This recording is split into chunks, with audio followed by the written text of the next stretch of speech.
Hello, this is your host, Adam Graham, from Pretty Much the Present. And in this video, we'll be bringing you a compilation of old-time radio detective podcasts from 2010. The podcasts are appearing, for the most part, unedited, except for some extraneous or repetitive elements that are being removed because this is a compilation. As I said, these are old, so any websites or offers mentioned may not be valid at the time you're listening unless you find them on our website currently. Now, with that said, here is a week of old-time radio detective podcast.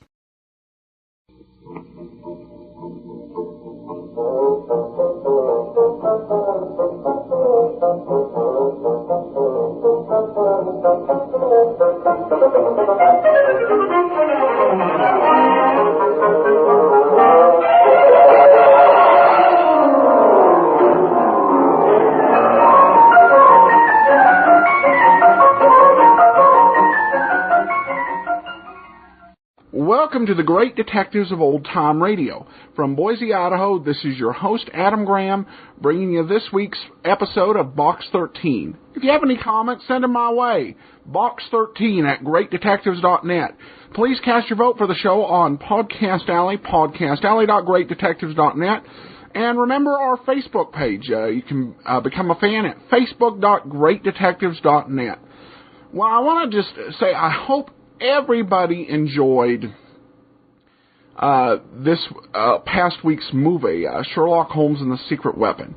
It's one of my absolute favorites, and it's something I'm glad to be able to do over a podcast. It's really a nice innovation, and I'm very grateful that we're able to bring that to you. So I hope people enjoyed it, and I'm already thinking about what we're going to do for next month. Obviously, the focus is still going to be on old-time radio detectives, but I think the movies, it makes a nice addition. There was one movie I've actually decided not to do, even though it's traditionally listed in mystery, in the mystery genre, and I'll actually talk a little bit more about that on Friday. But for today, let's get into today's episode of Box 13. This week's episode is entitled, Look Pleasant, Please.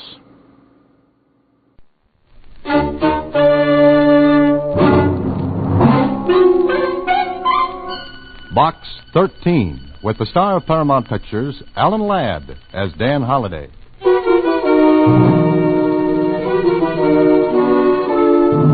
Box 13, care of Star Times.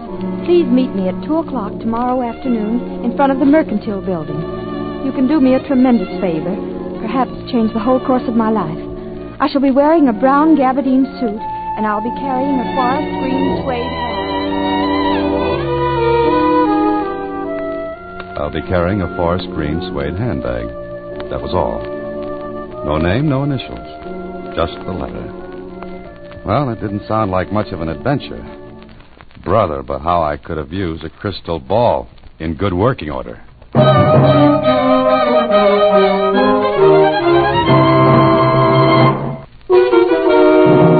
And now, back to Box 13 and Dan Holliday's newest adventure, Look Pleasant, Please. Gee, Mr. Holliday, doesn't look particularly thrilling, but I guess it's like the old age. Huh? The what? The old age. You know, when somebody says something smart, it means something different from what it says, only it's the same thing.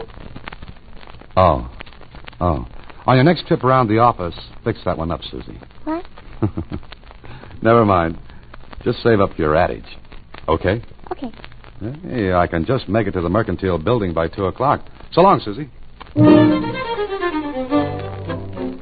There were lots of people standing in front of the building, but only one girl in a brown gabardine suit, green hat, and handbag.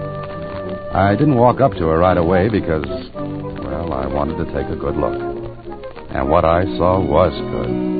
Maybe about 24, slender, lots and lots of brown hair that fell down from that cute hat in a nice wave. Her clothes spelled money with 2 capital M's. Well, I walked over to her. Good afternoon. Oh. I'm the man from Box 13. Oh, thank you. Look, I know this sounds terribly foolish and silly, but I do want your help. Holiday. Dan Holiday. Oh, all right, Mr. Holiday. Do you have half an hour to spare? Well, the afternoon's young, and I can wear it away to an old age. That answer your question? Yes, it does. Do you photograph well, Mr. Holiday? Huh? Well, my baby pictures always turned out pretty good. Of course, that was a little while ago, and Look, I want you to have your photograph taken with me. Oh, is that all? Yes, that's all. Of course, I'll pay you for your time and trouble. Oh, no. My time's my own, and what trouble I get into is usually my own fault. All right, Mr. Holiday. There's a photographer in this building. He's ready for us. Oh, by the way, what's your name? Jones. Mary Jones. Oh. You know, Miss Jones, a writer often spends hours thinking of the right name for the characters in his stories. But here you come along and without batting an eye, think up a very unusual one. Do you have to know my real name? Well, I'll live without it, but Will you do it, Mr. Holiday? All right, Miss Jones. Let's go look at the birdie. The photographer was ready, and it didn't take long for him to run off 3 shots. Miss Jones paid him, and the two of us went back downstairs. Out on the pavement, I turned to her, and I guess she read the look on my face. Please don't ask me why, Mr. Holiday. Goodbye, and thanks very much. Well, before I could move my feet, she was into a cab and gone. If this was it, I'd just chalked up the shortest adventure on record. Well, there's nothing to do but go home and mark it off to experience. Yeah, that's where it should have stopped. The next morning, I walked into my office as usual and... Hey, what is this, Susie? You could have told me. Told you what? I quit. You didn't trust me. Oh, Susie, will you stop? Oh, and the phone's been ringing all morning. Everybody wants to know about it. About what? Just answer the phone and find out. You... Careful, Susie, careful. Hello. Good morning, lover boy. Oh, Kling. Well, how's the police department? It's bright and early. It's not good to hear your voice. I called for information. Yeah, what kind? What about? Well, shall I wear my organdy hat and crepe de chine bed? What are you talking about? What is the matter with everyone? Well, nothing, angel face. All's well with the world. And about $15 million. Everybody's crazy. Yeah, everybody but you. Oh, nice going, Holiday, nice going. Am I invited, or don't you want cops? It might make the thing look bad, you know. In 2 seconds, Kling, I'm going to hang up on you. What goes? Don't you ever read the papers? Or don't you know what's going on in your life? Now, listen, Oh, go arrest somebody. Now, look, Susie, what's this all about?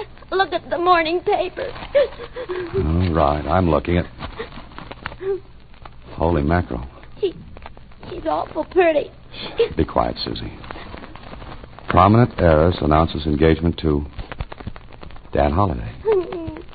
Dan Holiday, that's me. That's my picture with her. Sure it is. I've been framed. Oh, but you wouldn't frame a newspaper picture, would you? Marcia Jameson. Beautiful heiress to Jameson Lumber Fortune announces engagement. You're just a demijohn. Don Juan. Oh, one of the two. But you could have told me. I could have told myself. Susie, if that phone rings anymore, don't answer it until I get this thing cleared up. One way or another. Goodbye. I got Marcia Jameson's address from the society editor at the Star Times, and a half hour later I was ushered into the big library at the Jameson home. Sitting behind the desk was a youngish-looking man. He rose to meet me as I walked into the room. Ah, Mr. Holiday. I'm very happy to know you. Yeah, I wish I could say the same. I beg your pardon? Where's Miss Jameson? I've asked her to come down. Good. I suppose I'd better introduce myself. I'm Roger Jameson, Marcia's uncle and guardian. Well, she needs one. I don't understand. Well, that makes 2 of us. Suppose we pool our facts and get one good, twisted story out of them. Mr. Holiday, you're acting very strangely. I must say that my niece's choice of a husband is, well, peculiar. All right, I'm peculiar. At parties, I'm a standout, but I'd like to... Dan, darling, how nice of you to come this morning. What did you expect? You, of course. You've met Uncle Roger. Yes, Marcia, we've met. Oh, I want you two to like each other. Oh, fine. I love everybody in the world, but Uncle Roger, could I speak to Dan alone, please? Certainly, Marcia. You'll stay for lunch, Mr. Holliday? No, thank you. Oh, yes, he will, Uncle Roger. Good. We'll have a long talk. Now, Miss Jameson. Why did you come here? Maybe you haven't seen the morning paper. Mr. Holliday, Dan, help me. I did. And I've got engaged. Look, Miss Jameson, Marcia. I don't know you that well. We just became engaged this morning. Dan, it's imperative that you act as my fiancé until after the 16th of this month. Well, what happens then? Oh, Dan, if you'll just do what I ask, until the 16th. On that day, yes, come in. Lunch is ready any time. You are staying, Mr. Holliday. Yes, he'll stay, Uncle Roger.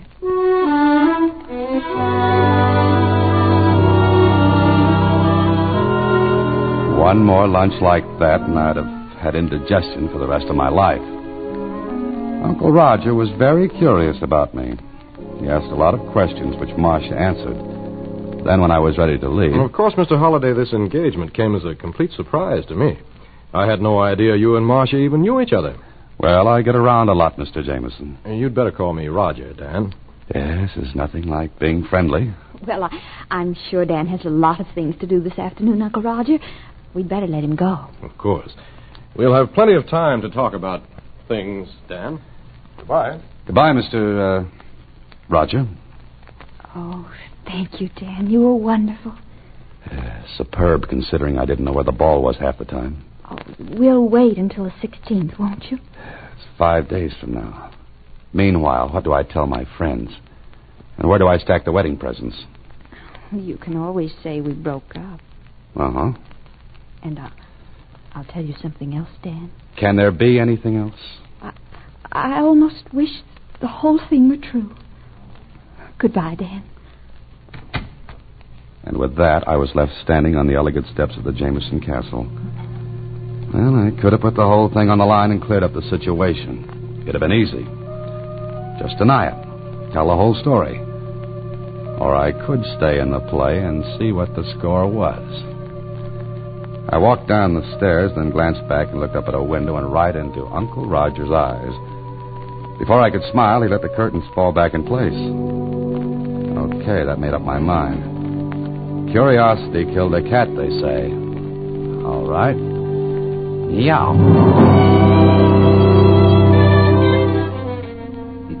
Well, Danny, welcome to the Star Times. And what brings you into the morgue? Jonesy, I want to do some research. So you came to the right place. Oh, congratulations. Thanks. That's a lot of dough you're marrying. Yeah. Kind of sudden, wasn't it? Known her a long time? Jonesy, I feel as though it was just yesterday. Now, get me everything you've got on her. Huh? You're going to look up your own fiancée? Yep. What's the idea? Kind of silly, isn't it? Well, it's your business.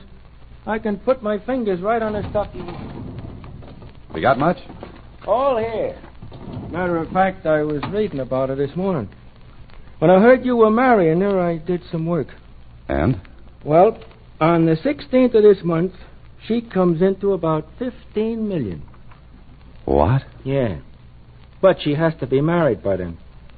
Oh. How come? Her father's will says so. If she doesn't marry by the 16th of this month, this year, her $15 million goes to, Roger Jameson, uncle. Oh-ho. You didn't know? I don't know a lot of things. What else have you got, Jonesy? She had kind of bad luck before. Yes, what kind? Engaged twice before, and both her fiancés had accidents. Bad? Yeah. Dead? Well, if they weren't, they had an awful dirty trick played on them. What? They were buried.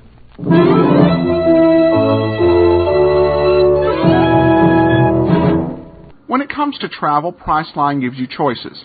Either name your own price on hotels, rental cars, airline tickets, cruises, and even more, or save money with published specials. For great deals on travel and to support great old-time radio, remember JohnnyDollarAir.com. And now, back to Look Pleasant, Please. Another Box 13 adventure with Alan Ladd as Dan Holliday. Well, there I was, all wide-eyed and innocent, engaged to marry a girl whose last 2 fiancés had lots of bad luck. For myself, I wasn't anxious to inherit any of that. But I had to find out a little more. So I went back to the Jameson place.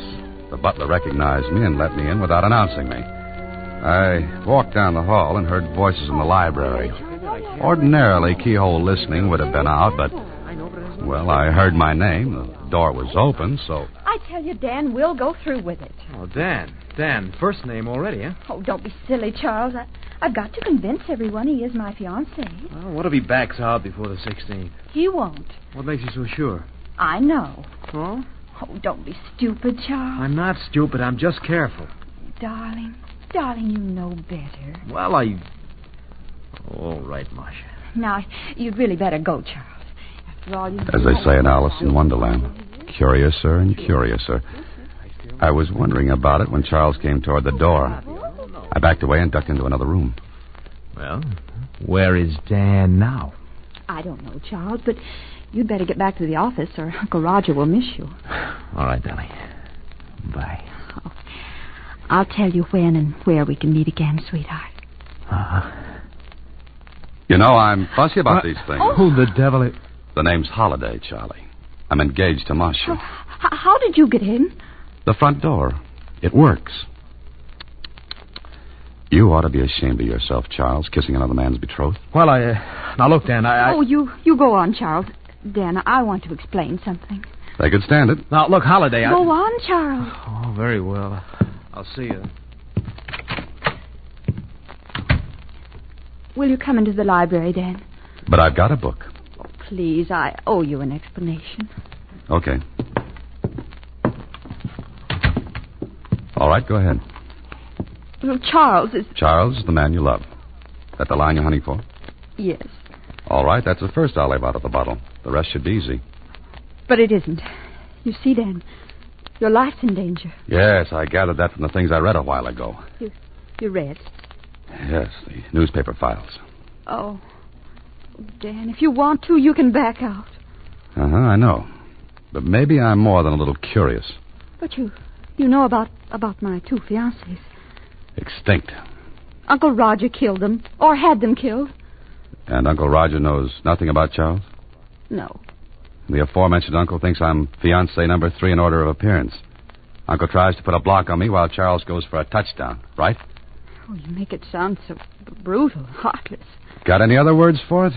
You and Charles live happily ever after. I don't. All right, you can do as you please. I was going to ask you to go through with it, but I can't. So, before I left, I promised Marcia I'd stick it out another day. Okay, I'm a sucker. But if Uncle Roger was going to toss a curve, I'd at least be waiting for it. But before I went any further, I called on Lieutenant Kling, told him what was up. He was very sympathetic. Oh, what a story. Ha, ha, ha, ha. Strikes you funny, huh? Yeah. All I want to know is, was there anything that might have tied the uncle in with the deaths of Marcia's fiancés? No. You're sure? Sure I am. When I read about your engagement, I remembered her name. And? Those deaths were accidents. And the uncle? Clean. Look, Kling, maybe he's smart. Yeah, could be. There are lots of smart people in the world. Oh, but I'm not one of them. Is that it? Look, Holliday, I warned you that someday your Box 13 routine would land you in a slippery spot. Okay, it's up to you to keep your footing. Kling, just suppose I lead with my chin, and Uncle Roger takes a poke at it. Would that open up the other 2 cases? Well, sure. All right, maybe I'll do it. Holliday. What? Look, take it easy. Why, Lieutenant, you sound concerned for me. I'd miss having to hold your hand every once in a while. Well, what are you going to do now? Call on Uncle Roger and make like a sucker.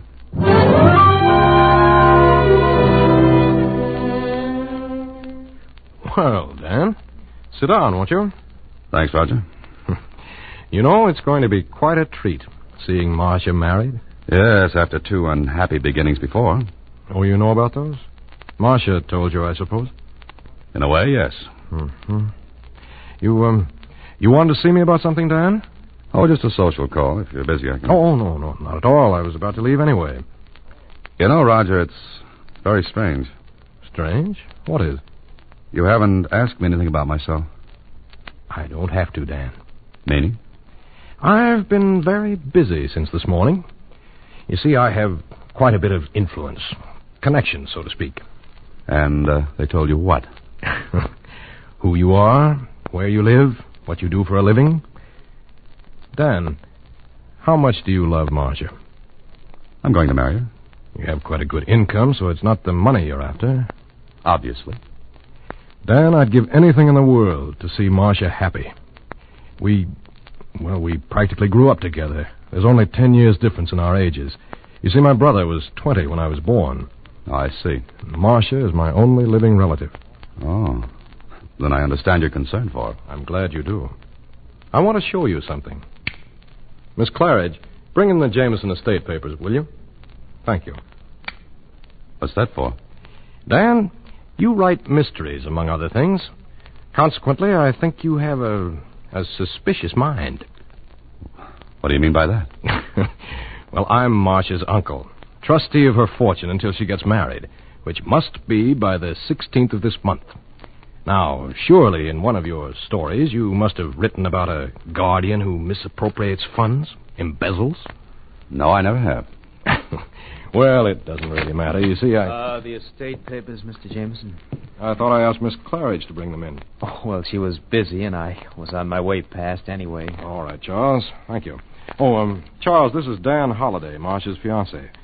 Dan, this is Charles Crane. How are you? Fine. Congratulations. Thanks. Is that all, Mr. Jameson? Yes, that's all. Thank you. All right. Here are the papers. I think you'll find every penny accounted for. Everything in order, Dan? It looks like it. We're going to get along, Dan. Get along beautifully. I wonder for how long. If Uncle Roger was planning on making me number 3 on his hit parade, he was playing it smart. Oh, he was smooth. So smooth that I stayed at a hotel that night. If Uncle Roger knew where I lived, I might have visitors. And of course, I didn't sleep much. It was a lot of thinking to do. And it added up to something funny. The next day was Saturday, and it came in handy because Uncle Roger's office was closed. And I wanted to see something there. I called on Marcia and told her. Maybe she was a little surprised. Why do you want to go through the files, Dan? I've got a hunch, Marcia. Maybe Uncle Roger didn't show me the right papers. For the estate? Yeah, that's it. Have you got a key to the office? I can get one, and one to the files. Get them for me, will you?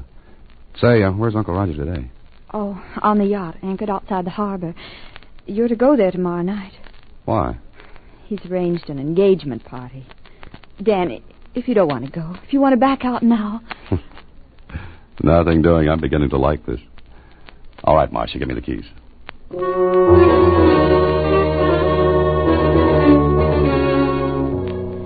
Getting into the office was easy. I went to the files marked Jameson. Yeah, the papers were there all right. But not the set Uncle Roger had shown me. These were different. What little I knew about finance showed me some fancy juggling had been going on. I was checking them carefully when a neat round hole appeared in the file case alongside my head. I ducked behind the cases and peeked around just in time to see the outer door to the office close. Somebody with a silenced gun played clay pigeon with me. So Uncle Roger was on the yacht, was he?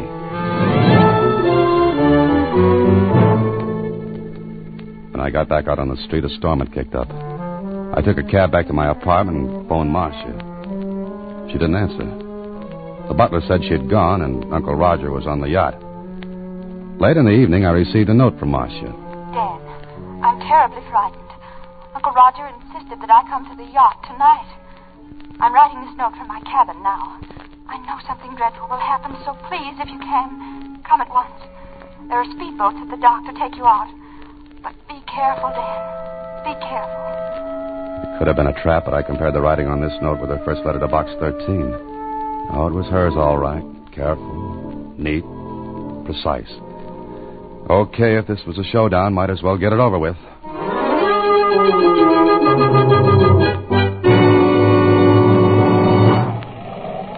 When I got there, the yacht was pitching and rolling like a bad bronc with a burr under his saddle.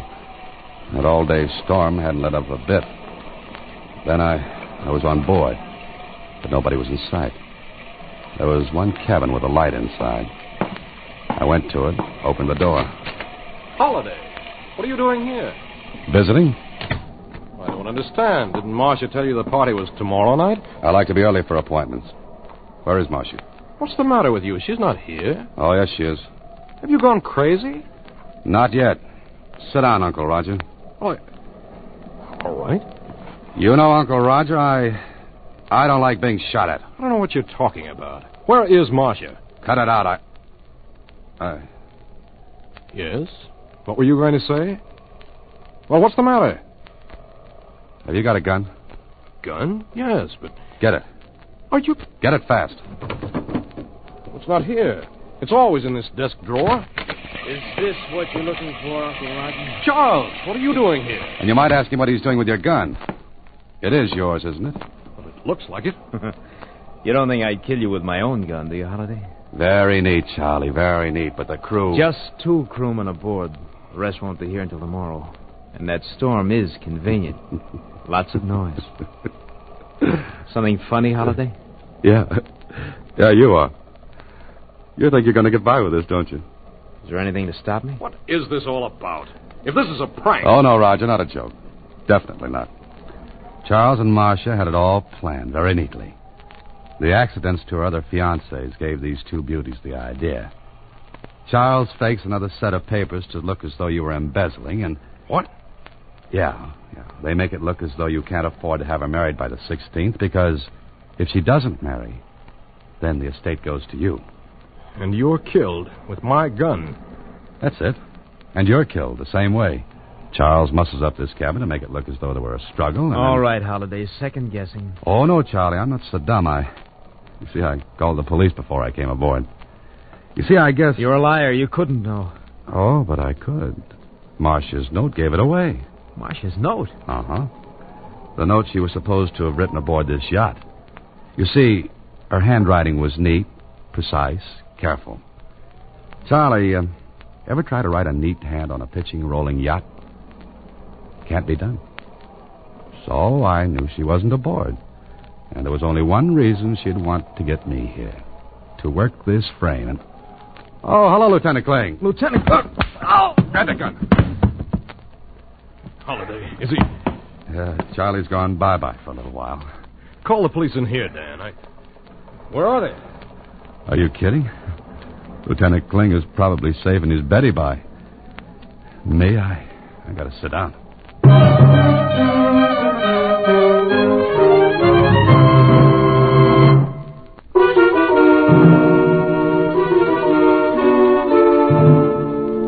You see, Susie, they weren't satisfied with $15 million.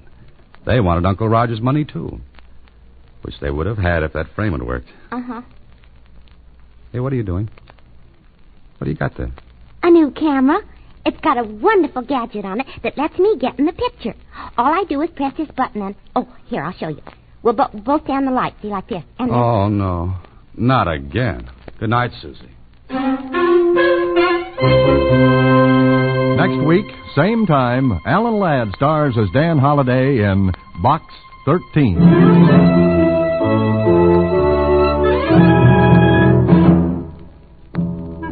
Alan Ladd appears through the courtesy of Paramount Pictures. Watch for him in his latest picture, Saigon. Box 13 is directed by Richard Sanville, with an original story by Russell Hughes, and original music composed and conducted by Rudy Schrager. The part of Susie is played by Sylvia Picker, and that of Lieutenant Kling by Edmund McDonald. John Beale played Roger Jameson. Production is supervised by Vern Karstensen. This is a Mayfair production from Hollywood.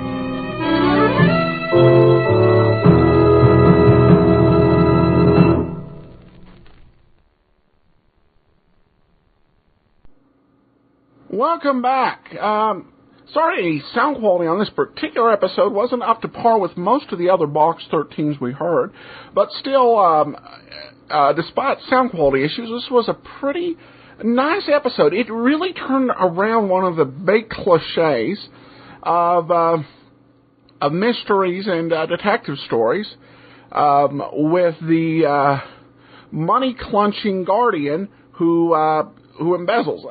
Very nice twist. I wouldn't have thought of it, but it turns out that another person sent a letter to Box 13 expecting to find a patsy. Almost found one, but Dan Holliday once again triumphs. So always a good ending there. We're going to go ahead and wrap this up.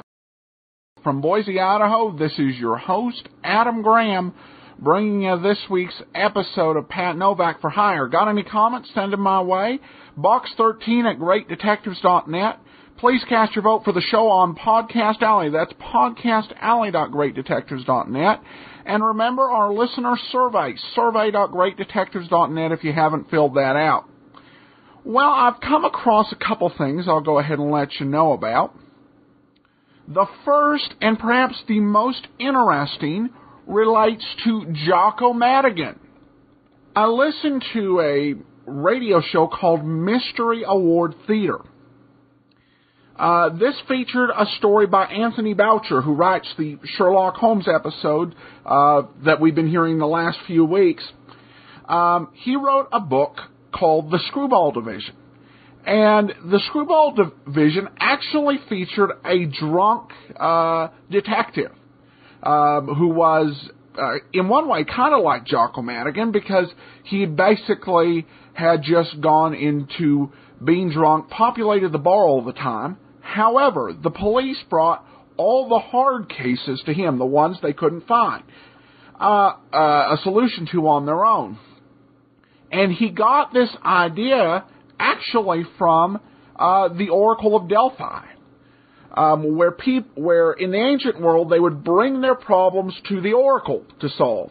And the Oracle was someone who was basically high on glue fumes. So basically it was inspired by that idea.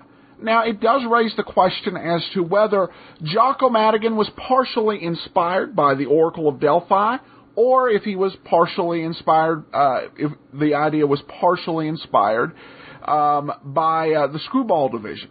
Obviously, there's some differences, but I think there may have very well been some inspiration there. So, a tidbit I picked up. Also, the one thing I neglected to mention last week that's somewhat important, I think it adds a different element here, is that the day before last week's episode of Pat Novak for Hire aired, Agnes Bolton, Dragnet actually hit the air. So basically, on Thursday, Dragnet ran, and on Friday, Pat Novak for Hire ran on another network. Of course, Pat Novak ran on ABC, Dragnet on NBC. The big overlap here occurs basically because of a difference of when ABC wanted to put Pat Novak on summer hiatus, and when NBC needed Dragnet to begin as a summer replacement. So basically, they're working for two different networks doing two different types of shows on consecutive nights. So that's kind of fun to recreate the effect. We don't have the first episode of Dragnet. That one is one of the great lost episodes of old-time radio.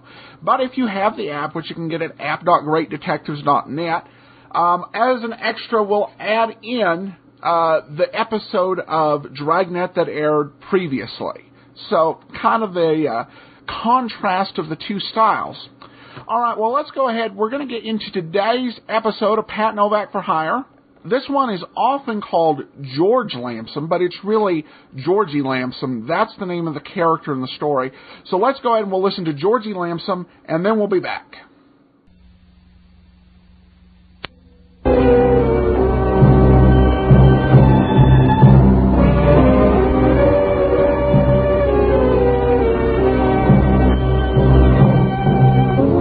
That's what the sign out in front of my office says.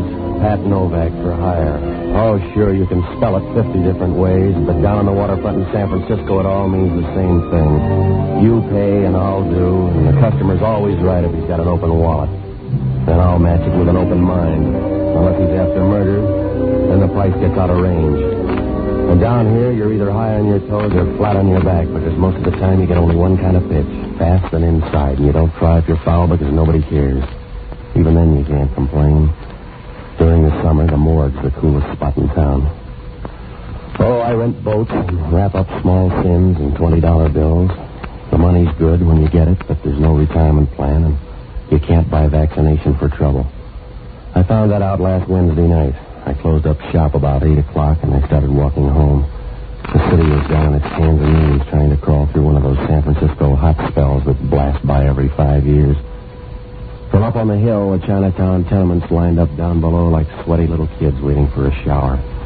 It was heat and headaches all the way. But when I opened my front door and stepped inside, who wanted to talk about the weather? She was standing in the dark smoking a cigarette, and the silhouette of her figure cut against the window was something you'd never believe. Then she reached over and turned on a lamp. It was a fast, dizzy trip, but when I got around to her eyes, they were the kind that made you think of hard-working geysers. Deep and warm, and you knew you could count on some fast action when they came to a boil. The smile was familiar, and the lips were red and moist, like a souped-up rose waiting for a bee. Oh, she did lots of nice things with her mouth, and talking was one of them. Patsy, welcome home. It's been a long time. Yeah, it's good to see you, Georgie. What's on your mind?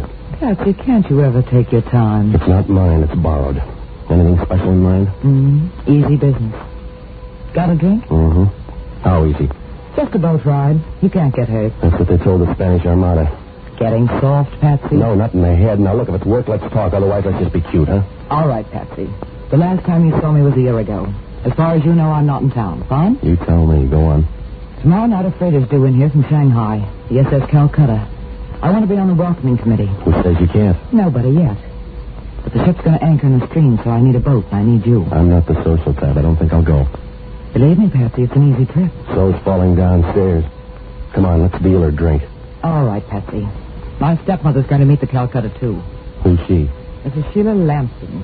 She likes parties? She likes a package she's going to get from somebody aboard the Calcutta. What's in it? That's her business. I just want to make sure she gets that package ashore all right. You in on it? She doesn't even know I'm in town. Who picks up the check? Here. The $40 covers.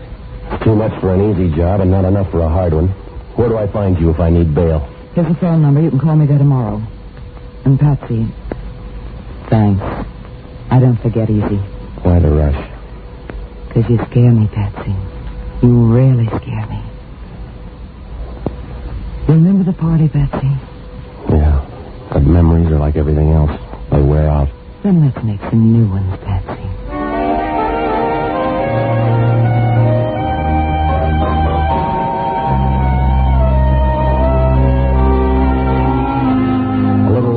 At the door and watched her move down the hall toward the stairs. The white dress she had on was plain enough, but it didn't have a mind of its own. It just did what it was told and tried to behave, but Georgie and nature wouldn't let it. There was only one catch in seeing Georgie. She always left too soon, like a small bottle of fine whiskey. Well, it must have been a good 5 minutes after she left when I heard the buzzer. I was looking for the white dress when I opened the door, but I was looking the wrong way.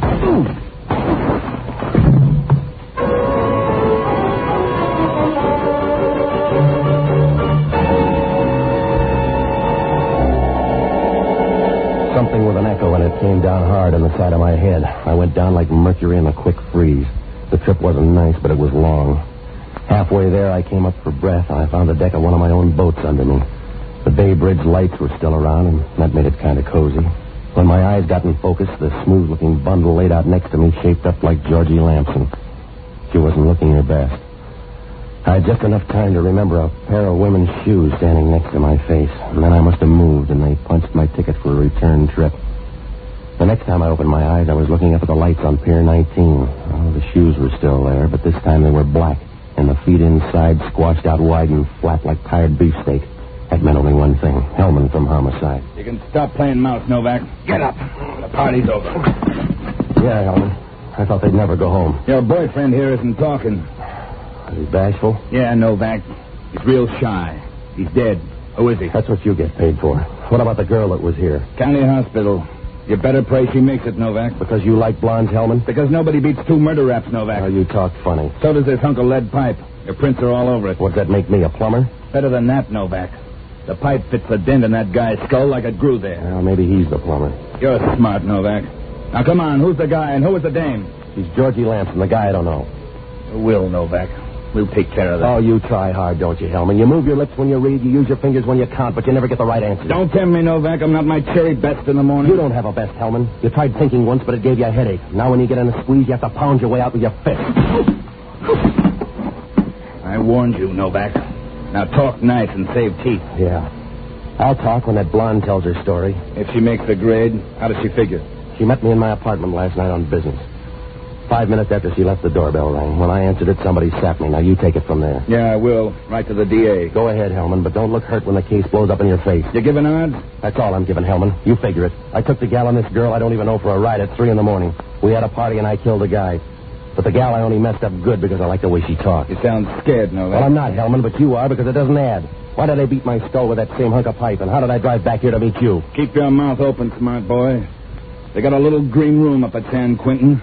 Gets awful stuffy when they close the door.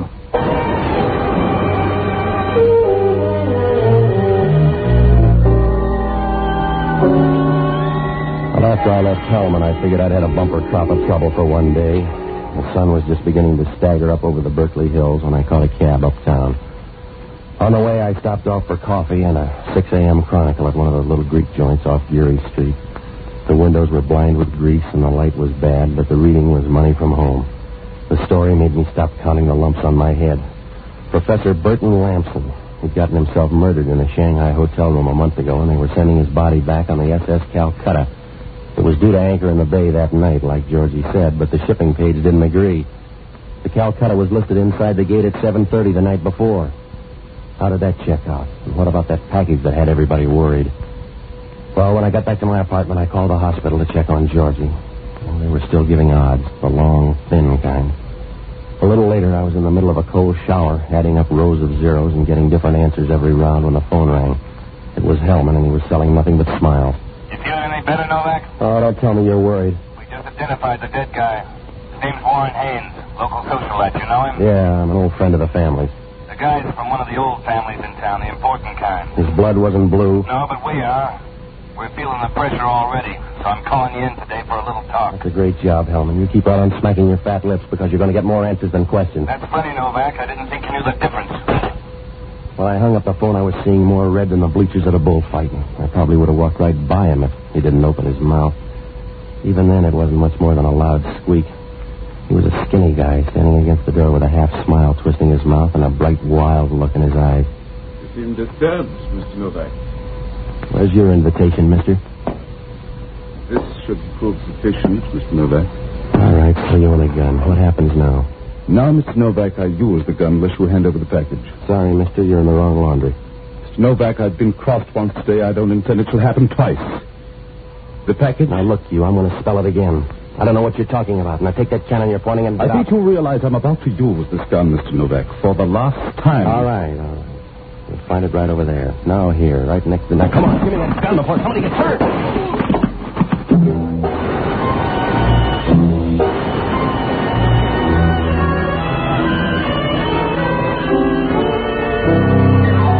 He stood there for a minute, shaking his head as if he wanted to go back and wipe 5 minutes from his life. All of a sudden, he jerked around in his tracks and he stumbled for the door like a timid drunk when you tell him he's had enough. Then he folded up hard against the wall on his knees. But it was a little too late for prayers. I stood there for a minute trying to think of a good lawyer who owed me money, but all I could see was a courtroom and a picture of Hellman smiling as he listened to the verdict. Well, accident or not, if Hellman dropped in with a body on the floor, he'd bury me so deep in San Quentin he'd be bringing me air in paper bags. When the knot in my stomach untied, I dragged the little guy away from the door and I rolled him on his back. His eyes were still asking for the package, but the rest of him didn't care. Outside of a few bucks, his wallet was empty, not even a laundry tag. Well, I got dressed and I pulled the blinds and locked the place up. And then I went out to look for the only honest guy I know, an ex-doctor by the name of Jocko Madigan. He was a fine surgeon until something made him decide life was temporary at best. Now Now he's got a permanent post on a bar stool looking for answers at the bottom of whiskey bottles. It's hard on the liver that way, but you're never short on dreams. I finally found him with a bourbon halo in a musty little Italian joint over in North Beach. It was a long stretch from Easter Monday, but he was still celebrating Irish independence. He looked like he was on the wrong side because his nose was a bright orange. Patsy, my boy, you're just in time. These simple but honest Sicilians have agreed to embark with me on a crusade. And as honorary past president of the Sons of St. Patrick, the Powell Street chapter, I invite you to join us. Come on, Jocko, sober up. I gotta talk to you. To fittingly observe the occasion of old Eyre's joyful victory, we're first fortifying ourselves with grappa and bushmills. Then we sally forth to chase all the snakes out of Long Beach and the cockroaches out of Chinatown. How does that strike you, Patsy? And why aren't you smiling? 'Tis a glorious day. Because I'm in a jam and I want to talk, Jocko. Now cut it. Oh, Patsy, you remind me of that De Valera fellow. You're sitting on the curb and pouting just because they won't let you march in front of the band in the victory parade. You're sour, Patsy. Admit it. Jocko, will you snap out of it? I'm in big trouble. You're always in trouble, Patsy. You're a child of adversity, a son of scorn. The fates spit in your eye and you try to retaliate, but the wind's always blowing in the wrong direction. You're a lost leaf in the mortal storm, Patsy. You're a pebble shaking a tiny fist at the mountain. You would like to fight for some strange, fantastic cause, wouldn't you, Patsy?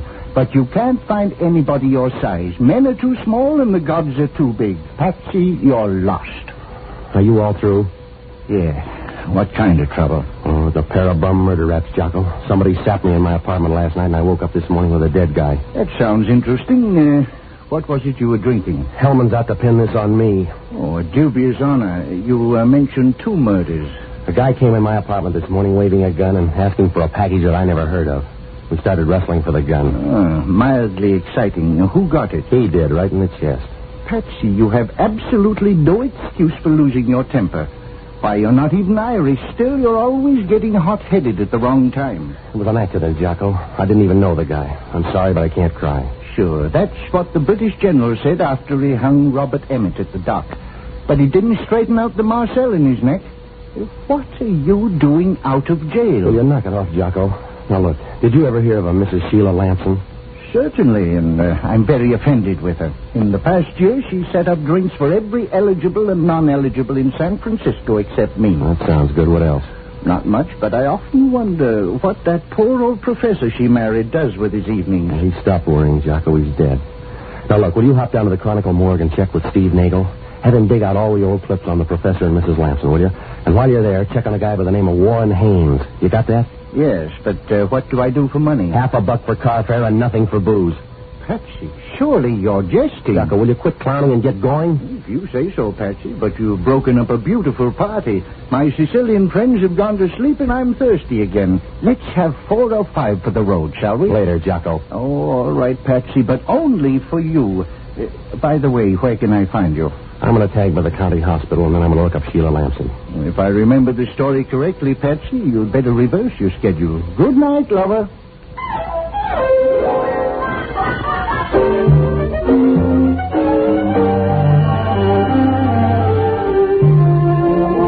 When I left Jocko, I tagged by Mama Lupo's on Kearney Street, and I called the hospital again. Oh, Georgie was a little better. At least the undertakers had stopped bidding. Mama Lupo clouded up for a storm when I asked to borrow her new car for a couple of hours, but a few pats and a pinch, and she was all giggles and car keys. 10 minutes later, I was fighting traffic on Potrero Avenue. The south wind out there brought the slaughterhouses right into your front seat. I found the hospital out on the far edge, and it was a nice-looking pile of dirty red brick. The nurse in the ward didn't believe I was Georgie's brother until I asked her if she was busy Saturday night. Then she saw the resemblance right away. I found Georgie behind a couple of screens at the end of the ward. And for a dying woman, she looked pretty good. She smiled a little when she saw me, like she was saving up for a bigger try later on. Patsy, I'm glad you made it. Look, I'm going to keep it short, baby. Who was it last night? Sorry, Patsy. Big deal. You can't tell her, you won't. Can't, Patsy. Later I will. And that package, same deal? Same. Well, I got a deal too, Georgie, a murder rap. They want to hang it on me. Who was it? Warren Haynes. Do you know him? I remember him. Good corpse. Now, look, you're slicing it awful thin for $40, Georgie. Patsy, Patsy, trust me. No choice, baby. You're driving. Don't go through any red lights. I won't, Patsy. Telephone, Mr. Novak. They said it was urgent. That's it, Georgie. I'll see you later. Yeah. Having a good time, Novak? You know any phone numbers besides mine, Hellman? Not today, Brad boy. You near a streetcar or do I send a chauffeur? What's your beef? Our beef, Novak. We'd like it fine if you paid us a visit real soon. Sorry, Hellman. Booked solid. Command performance, Novak. I wouldn't disappoint. What's the matter, Hellman? You want it in blood? I told you I don't know anything about last night. I never saw Haynes before. You got me wrong, Novak. This one's about a knife. We just found it in your office down on the waterfront. That's fine. Peel yourself an apple and keep busy. You better come down, Novak. We found the knife in some guy's back.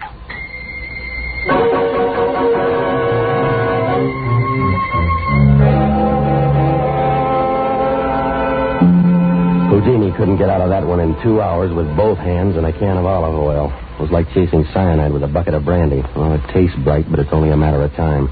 Well, I headed for Sheila Lampson's place, and on the way I pulled up by a drugstore out in the Haight Street jungles and called the Chronicle morgue. They said Jocko had just left, so I called the nearest bar and asked if they had a customer with a bright orange nose. They did. In January, the great detectives of old-time radio served up 55,000 file downloads, and that number will only increase as we begin to add video. We easily use 350 gigabytes of bandwidth, which would cause many web hosts to pitch a fit. Not mine. 1&1 provides unlimited, unmetered bandwidth on reliable servers. This means that I don't have to worry about hosting, just providing you the best of the Golden Age detectives. If you want this great, worry-free experience at a reasonable price for your home and business web hosting needs, visit hosting.greatdetectives.net or go to greatdetectives.net and click on the 1&1 banner. And now, back to our show.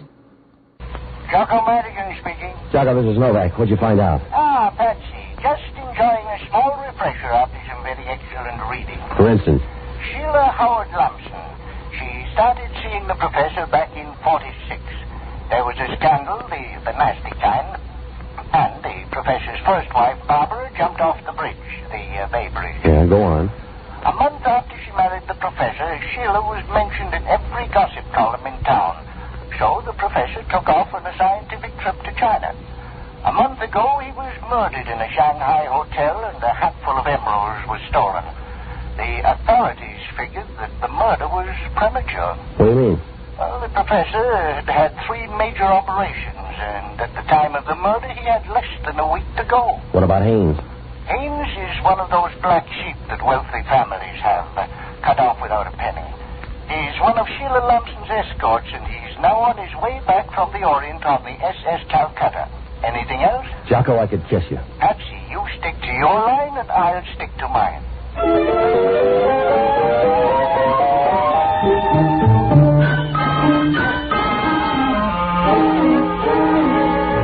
Well, the puzzle was still a sack full of holes and question marks, but at least Jocko's leads had a little juice in them. I found the Lampson house in the best part of the Seacliff district. It was one of those big nervous joints hanging by its shutters to the side of a steep drop that slid down sharp into the Pacific. All green trim and stucco the color of mortgages. The front doorbell was wearing out in my hand when the maid showed up, and then she was tongue-tied. She didn't know a thing except good money when it was offered. And then she told me I'd find Mrs. Lampson in the second-floor sitting room. She went away. I found the sitting room all right, but Mrs. Lampson wasn't there. So I followed on through till I came to a bedroom with a bright red ceiling and a lived-in feeling. Reminded you of something Henry VIII might order for a bridal suite. She was sitting next to the couch holding a martini and making noises like a leopard on a honeymoon. Hello. Don't call me baby. Yeah. You always wear handkerchiefs to parties? Mm-hmm. Saves time. Dressing. You're nice. Have a drink? I'll fix them. Oh, you are nice. What's your name? Novak. What's yours? Duty. What, a name or a game? You're just like Mike.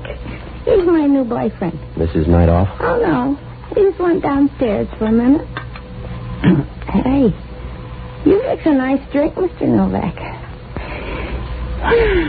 Warm. Yeah. You got a fever or something? No. Must be the weather, Mr. Novak. You feel it? You're a big spender, aren't you? What do I do when Mike walks in? Smile? Oh, Mike's broad-minded. How about Sheila? You fix a good drink, Mr. Novak. You ask a lot of questions, too. Yeah, well, that's because I like answers. Now, what about Sheila? Hey, you're going to get rough. I'll call Mike. All right. I'm Sheila's sister, and it's much better when you're nice to me. All right, then let's start being nice, huh? Mr. Novak, what was that for? I'm a big spender, too. Here, have another drink. I think maybe I'll have another you, Mr. Novak. Is that Mike coming upstairs? Could be, baby.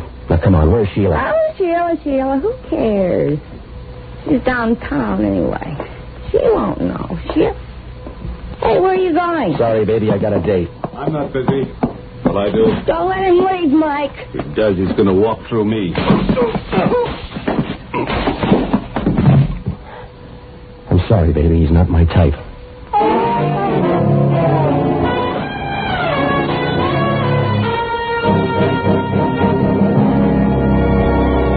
Mike was a tall, wide package, so I gave him a bargain offer. He didn't fold after two, but he had a kind of hurt look in his eye when I hit him the third time, like I didn't know he could take a hint.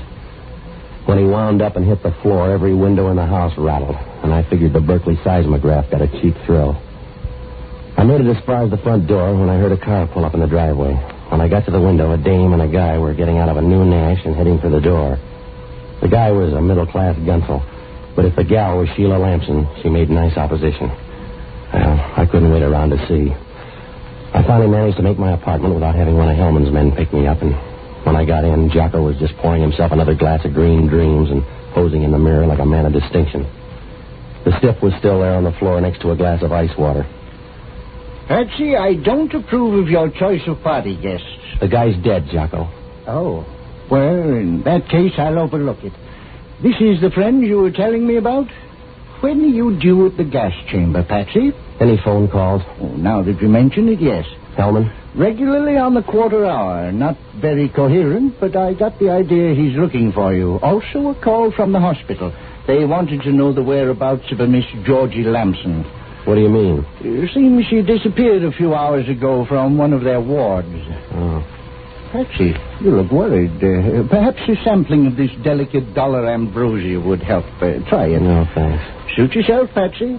Myself, I'm an old subscriber to the Socrates plan of self-destruction. If you want it done right, do it yourself. By the way, have you noticed our friend's hands lately? Huh? It looks like he's entertaining a scrap of paper in his right hand. Yeah, I see it. Oh, let me see it. He seems kind of stingy with it, doesn't he? Yeah, I got it. Oh, an old envelope. Not even a coded letter to puzzle over. I'll settle for the address, Jocko. Take a look. Captain Edward Small, SS Calcutta, Paramount Line, Shanghai. Well, that's nice. Shall we have another drink? Later, Jocko. Right now we haven't got the time. If that's who I think it is, Patsy, you're going to have lots of time. I'll just whip up a short one. Novak talking. Listen, smart boy, and listen hard. This is for the last time. You check in here in 10 minutes, or I'll send out an all points. Dead or alive, Novak. All right, Hellman. There's a dead guy here in my apartment right now. His name's Captain Edward Small, off the Calcutta. I don't need any more bodies, Novak. I can hang you twice with what I got. All right, Copper. But if you want your picture in the paper tomorrow, you can meet me out in Seacliff in 15 minutes. 48 Camino Drive.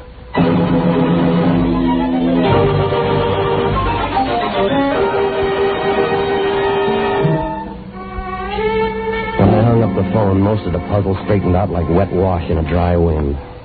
Now, there's one thing you can count on. When you bet on miracles, you buy a ticket straight through. I finally pulled up at the Lampson place, and I started looking around for Hellman. The joint looked about as crowded as a Crumlin breakfast for Senator Taft. I was taking a fast check, trying to figure how far they could have gone, when Hellman fought his way through the box hedge by the driveway.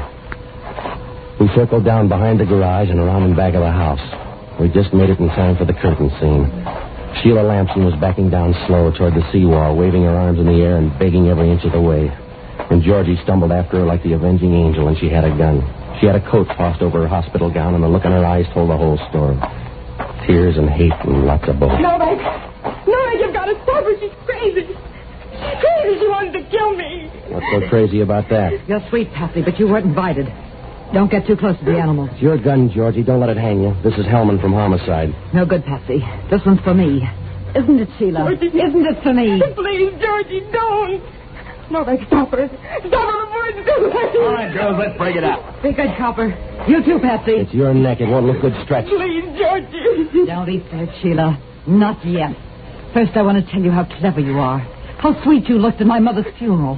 How you ruined my father. How discreet with other men, Sheila. Oh, it was magnificent. Georgie, please. I didn't know, Georgie. I didn't know. I swear I'll make it up to you. Please. One other thing, Sheila. Listen to me, Sheila. Those emeralds you've got. The ones you sent Haynes to Shanghai for. The ones he killed my father for. They were glass, Sheila. 10-cent green glass. You hear, Sheila? Glass. Please. Georgie, please. Georgie, watch it. Sheila's got a gun.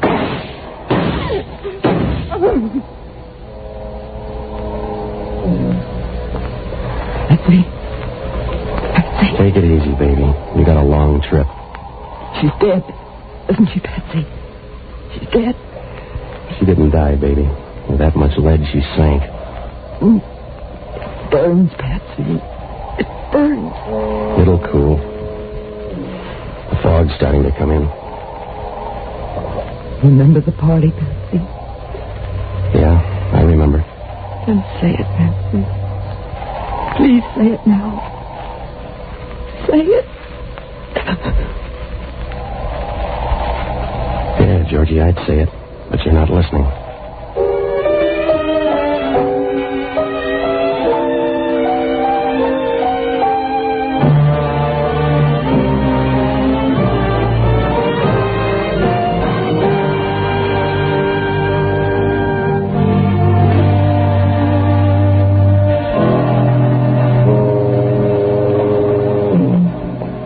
We found a letter in Georgie's coat pocket that told most of the story, and then Hellman grabbed Mike and Sheila's sister and sweated the rest out of them.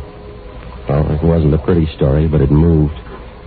When Sheila spent the professor broke and he checked out over in China, Georgie decided to blow the whistle on her. She made up that phony yarn about the emeralds, and then she let Haynes murder her father and walk off with them. They were glass. To make it look good, Haynes played pallbearer and took the boat back with the body. But not before Georgie tipped the captain and the first mate about that sack of emeralds Haynes was supposed to have. So they went to work. They robbed Haynes and planted a fake for a fake. It was a real cat and mouse game. Georgie only made one mistake, but sometimes that's all it takes. She flew back here a few days before the Calcutta got in so that she could be around for the payoff. One of Sheila's pals must have spotted her and trailed her to my place. And then the sapping started.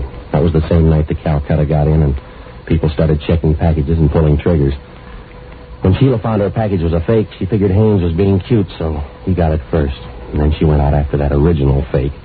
She tried to double up and hang Haynes' body on me and get rid of Georgie at the same time.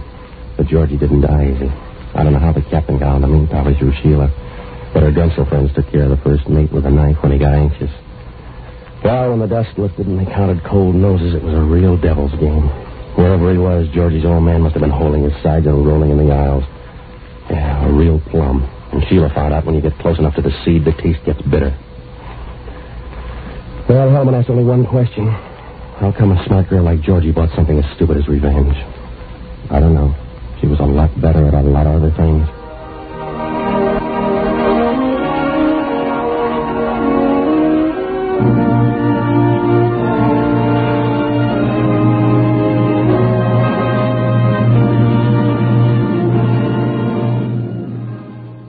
Cast included Lois Andrews, Steve Brody, Herbert Litton, Jerry Hausner, Ivan Ditmars, Ray Erlenborn, and Hal Sawyer.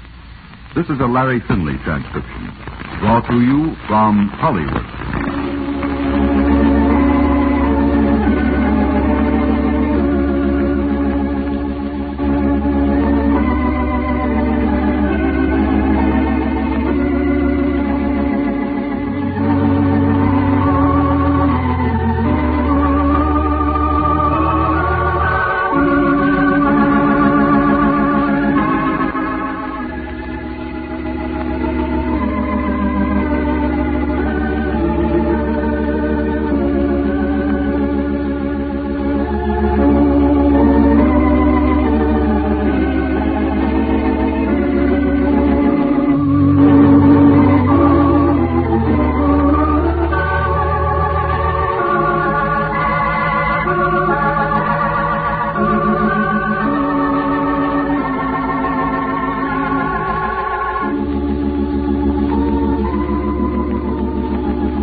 Welcome back. Well, Pat Novak's pay is getting down to the scale of the regular private investigator. $40. Decent 1940s private investigator pay, unlike in some of the earlier episodes. And, of course, we had the Oracle of Pal Street show up in Jocko Madigan. All right, well, one thing before we go. Programming note, we are nearing the end of Pat Novak for Hire. We only have 2 episodes left, and then we're done. So I'm going to announce our next series, and it will be succeeding. Pat Novak will be doing Johnny Madero. And you'll notice a big change. Okay, it's pretty much a clone. But in 3 weeks, we'll be doing Johnny Madero, and so look forward to that. From Boise, Idaho, this is your host, Adam Graham, bringing you Let George Do It. Got any comments? Send them to me, box13@greatdetectives.net. Please cast your vote for the show on Podcast Alley, podcastalley.greatdetectives.net, and you can become a fan on Facebook, facebook.greatdetectives.net. Been doing some research regarding Let George Do It. I finished set 2 of Radio Archive's Let George Do It set of shows from the Harry Goodman syndication. And I've talked about how I liked their first set, and second set's pretty much the same, so I won't go into that a whole lot. But one thing I think it's important to remember is this show was aired actually just in the West Coast area. Did not make it back east. So it wasn't a national show like Dragnet or like the national version of Pat Novak. So that's part of the reason why it is not as remembered. It simply did not get the same level of press. And you got a feeling that Bob Bailey really was somebody, as he was doing this role, did not make a fortune, really probably pretty close to working class in terms of wages and salary. The other thing I've done kind of relates to Let George Do It, is begun to look into finding what other radio roles that Bob Bailey did. I listened to several. I listened to some Cavalcade of America, listened to Mayor of the Town, which great patriotic series. Lionel Barrymore, fantastic in it. But I digress slightly. But basically, all of his roles are mostly minor. Never does he have I found one where he's guest starred as the big headliner. So you wonder if there was something, if he was acting on stage or doing something else besides radio. And I've got a sense that there's more about Bob Bailey than is on the main record about his life, because most of what we've got comes from scarce newspaper articles and an interview that was done with his daughter, who was just a child still when her parents divorced. So there's a limited amount of information you even get as a child. So you got a feeling there's more to this, more to his life story than we know. We just don't have any way to find out. So, all right, well, let's get into today's episode of Let George Do It. Today's episode is called The Unfit Mother. We will go ahead and listen, and then we'll come back. Standard of California, on behalf of independent Chevron gas stations and standard stations throughout the West, invite you to Let George Do It. Another adventure of George Valentine. Personal notice. Danger is my stock and trade. If you feel that you're one against the world and the help you need must be discreet and confidential, call on me, George Valentine. Write full details.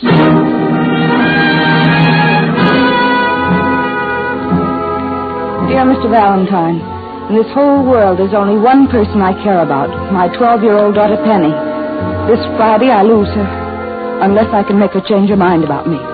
You may be the one person who'll believe my side of the story instead of the juicy tabloid version everyone else chooses to believe. If this appeals to your, let's say, chivalrous side... To your, let's say, chivalrous side, I'll be home all day tomorrow. 19 Montclair Drive, Lakeside Heights. Signed, Barbara Eversole.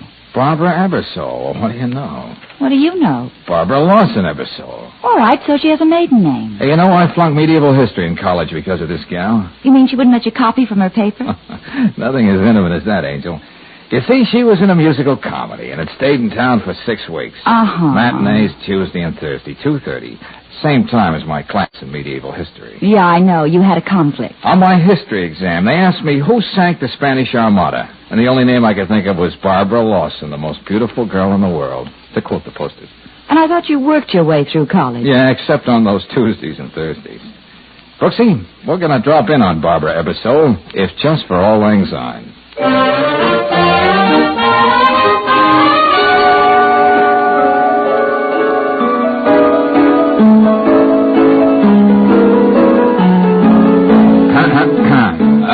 Pardon me, young lady. Yes? The maid showed us in. We're looking for Mrs. Eversole. She's my mother. She's upstairs, but she's probably listening to see if I'm practicing my piano lesson. Oh, so you're Penny. You know something? What's that, dear? I could play like this.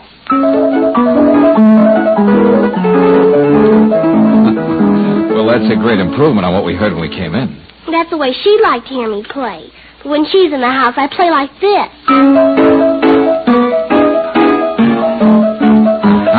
You're a real nice kid. I think so. Oh, Mr. Valentine? Oh, yes, Mrs. Eversole, and this is Miss Brooks, my assistant. How do you do, Miss Brooks? Are these people here to take your pictures for the tabloids again? Penny. I'm sorry. I shouldn't have said that. I hate myself. I don't know if it's any use at all, Mr. Valentine. Even if the courts let me keep Penny, I can't make her love me. What is it that's so wrong between you and Penny, Mrs. Eversole? Her father. Her wonderful, irreproachable father who drove his car off the cliff a year ago. Oh, I didn't know. I'm sorry. Why should you be? No one else ever was. I was the lucky one to have such a charming, attentive husband. Even his own child never suspected he was mean, cruel, and deceitful. No. That irresistible boyish smile took care of everything like that. I see.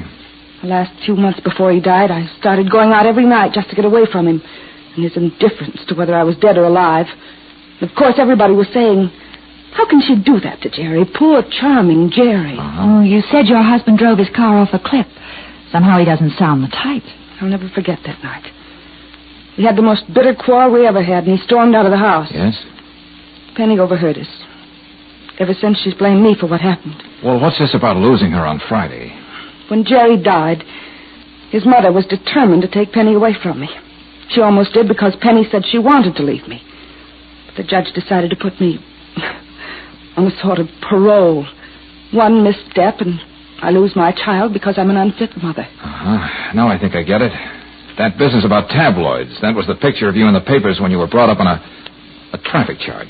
You don't have to be so charitable, Mr. Valentine. They called it drunk driving. But I tell you, I was framed. Framed? I had dinner with Dan Edwards. I swear I had nothing stronger than coffee. Next thing I knew, I was alone in my car on the side of the road, and there was the policeman. Oh, who is this Dan Edwards? I met him a short time ago. He was fun. We went out a few times, and then, well, this thing happened. Well, certainly this Mr. Edwards can explain you weren't drinking, that you were ill or something. Seems the little gentleman can't tell a lie. His version is that I had a little too much, created a scene in the parking lot at Club 44 and drove off without him. And you want me to prove it was a frame, is that right? I don't know how you're going to do it, but you must. Before Friday. Penny's all I got. I can't lose her. She'd go on thinking of me as a... Oh, Mr. Valentine. Oh, now, Mrs. Eversole, don't. 2 days isn't an awful lot of time, Mrs. Eversole, but I'll do my best.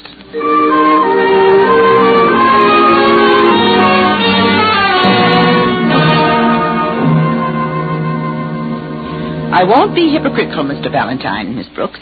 I'm glad this thing happened to Barbara. Mrs. Eversole, isn't that a pretty harsh thing to say about your daughter-in-law? I told Jerry he should never have married a girl like that. Now, Mother, Barbara was Jerry's wife. And you're his brother, Leonard. You should be glad we're getting Penny away from this woman on Friday. Oh, we've heard so much about your son, Jerry. Yes. When Jerry walked into a room, the other men there stopped existing. You could tell that just by looking into the eyes of every woman. Yet he was kind and gentle. And when he smiled... Yes, we've heard all about that smile. I can understand your skepticism, Miss Brooks, but Mother's quite right. My younger brother was admittedly perfect. Mrs. Eversole, I just dropped in to tell you I'm playing on Barbara's team. Young man, you're wasting your time. There's no other explanation for what happened to Barbara that night, except the obvious one you'll find on the police blotter. I'm afraid, Mr. Valentine, my sister-in-law hired you to make her story sound a little more plausible. Could be. I'm going to have that child if it's the last thing I do. And I'm going to see that Barbara gets an even break if it's the last thing I do. Come on, Brooksy. Yes, George. Hey, look, Brooksy. How would you like to go to Club 44 tonight? I can recommend the food, and the music's not too bad. Oh, I'd love it, darling. What time do you pick me up? You're going to be there alone. Alone? Well, not exactly. If I've got the right slant on this thing, you'll be with Dan Edwards most of the evening. Dan Edwards? I'll be waiting at Barbara's for your call. Well, what am I supposed to do? Mostly be your beautiful self, Brooksy. But to be more specific, here's the deal.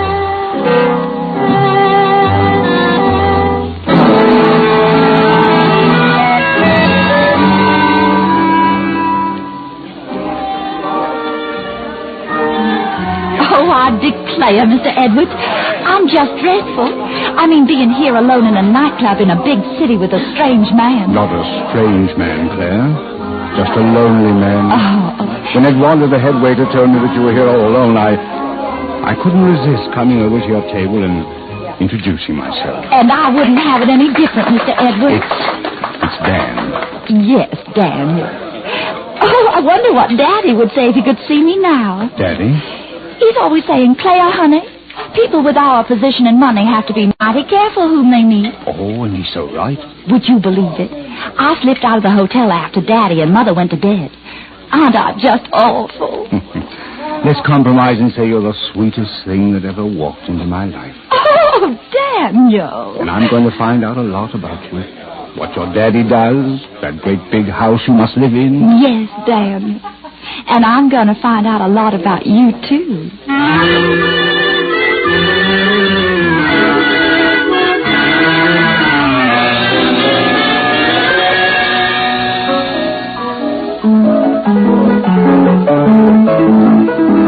Not just practicing tonight, eh, Penny? Oh, Mr. Valentine. Anyway, she can't hear me. She's in her room, and the door's closed. Penny, you love to play the piano, don't you? Yes, when I'm alone. Well, tell me something, Pieface. Who started you taking piano lessons? She did, and made me practice every day, whether I wanted to or not. And now you love to play, but not when she can hear it. Well, that's kind of cockeyed, isn't it, kid? Well, I don't have to talk to you. I'm going up to bed. Where's my book? Oh, that's it? Yes, let me have it. Yearbook, Denfield College, 1933. Yes, my father's picture is in there. I'll show you what they say about him. Here, doesn't he have a wonderful smile? Listen. Ebersole, Jerry, most popular man on the campus. Captain, water polo team. Most likely to succeed.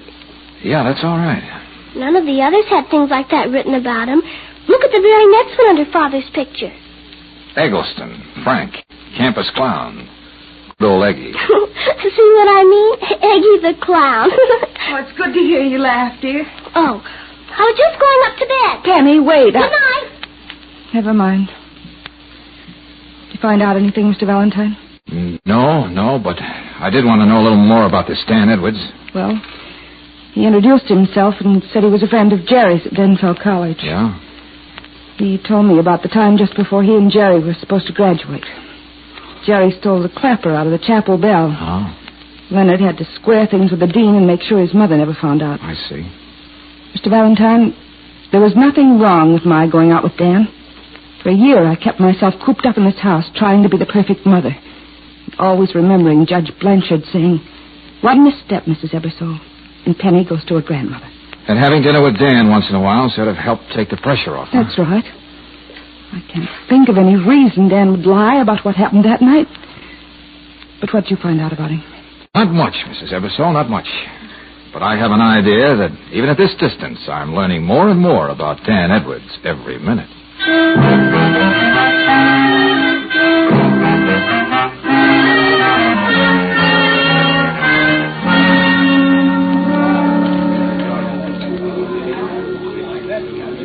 Well, tell me, Claire, what would it take to impress your daddy? Like I keep saying, Daniel, he judges everybody by the substantial people they know. Well, I know some pretty important people in this town. You do? Yes. I advise them on their investments, help them spend their money. Here, just look at this check. Oh, my goodness. $5,000. Agnes Ebersole.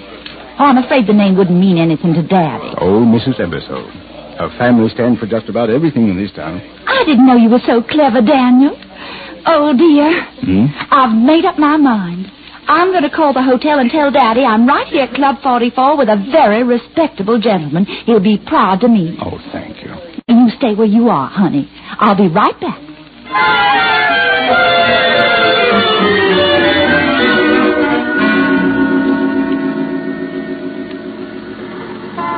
I got here as soon as I could, Brooksy. Edwards inside? Yes, Daddy.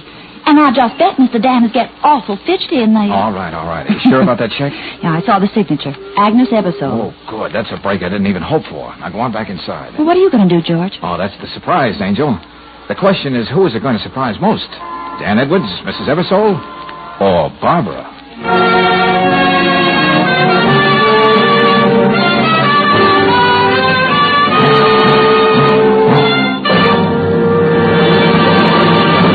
We'll return to tonight's adventure of George Valentine in just a moment. Meanwhile, a word about an extra service. When it comes to travel, Priceline gives you choices. Either name your own price on hotels, rental cars, airline tickets, cruises, and even more, or save money with published specials. For great deals on travel and to support great old-time radio, remember JohnnyDollarAir.com.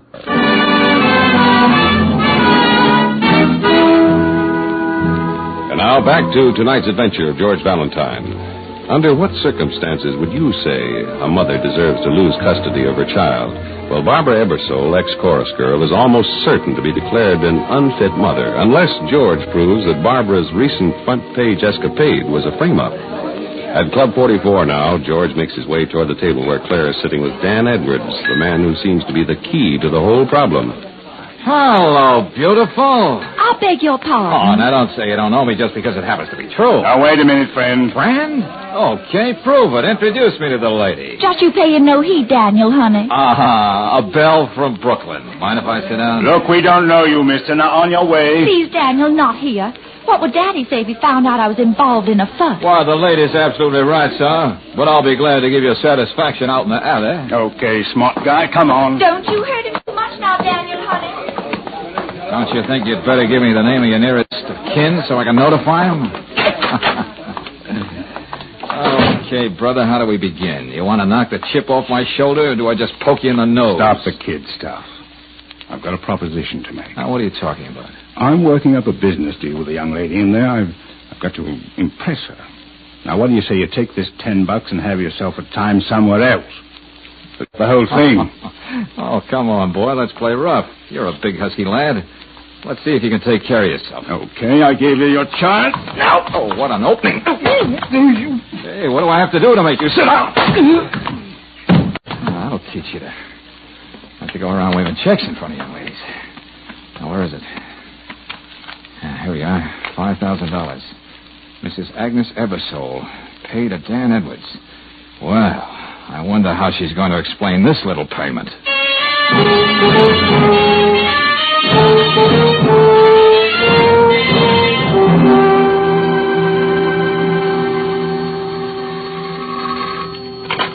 Yeah, hello?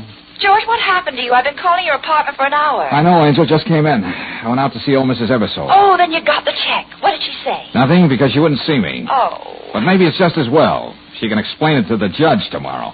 So see you in the office nice and early. Oh, and Brooksy. Yeah? Just wanted to say you did a smooth job with Edwards. Thanks. Oh, it wasn't nothing, honey. Good night, Chicken Child.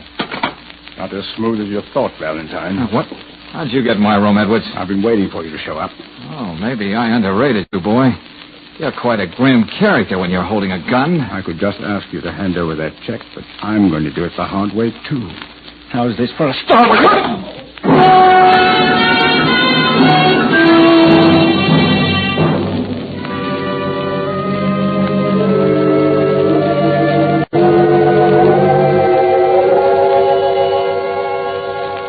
George, you said nice and early in the office this morning, and I...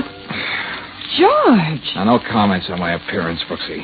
Let's just say I overslept with somebody's help. But the important thing is I don't have that check anymore. Huh? Hey, wait a minute. Hello, Valentine. Yeah, Barbara? What's that?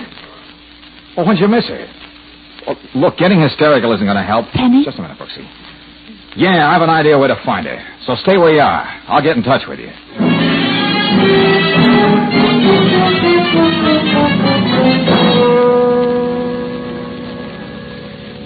Grandma, don't let him take me away.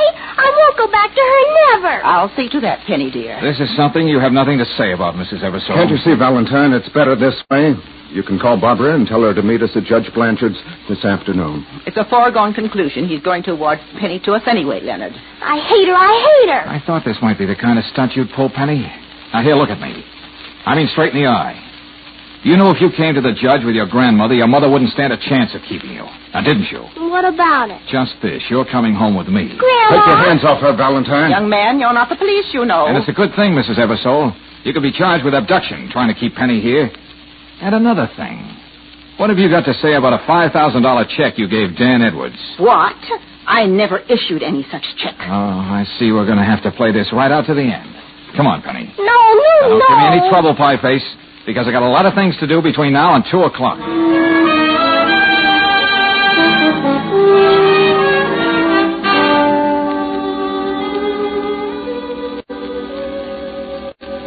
Dean Bronson, young Jerry Eversole was quite a big man here at Tenfield College, wasn't he? Well, Mr. Valentine, he had one of those rare personalities that ingratiated him to everyone he met. Yeah, I know, that charming smile. That's right. Wouldn't you say that the way he died, suicide, was way out of character? Well, since you say this information is important to his wife, the whole Eversole family... You can take my word for that, Dean. I guess it's my duty to tell you there was a regrettable weak streak in Jerry's character. Oh, what do you mean? He forged quite a sizable check against the student body funds in his junior year. Uh-huh. Of course, his mother made good, and, well, we hushed it up. You know, the family endowed the Eversole Library here at Tenfield. Yeah, thank you, Dean Bronson. You've been a great help. A great help.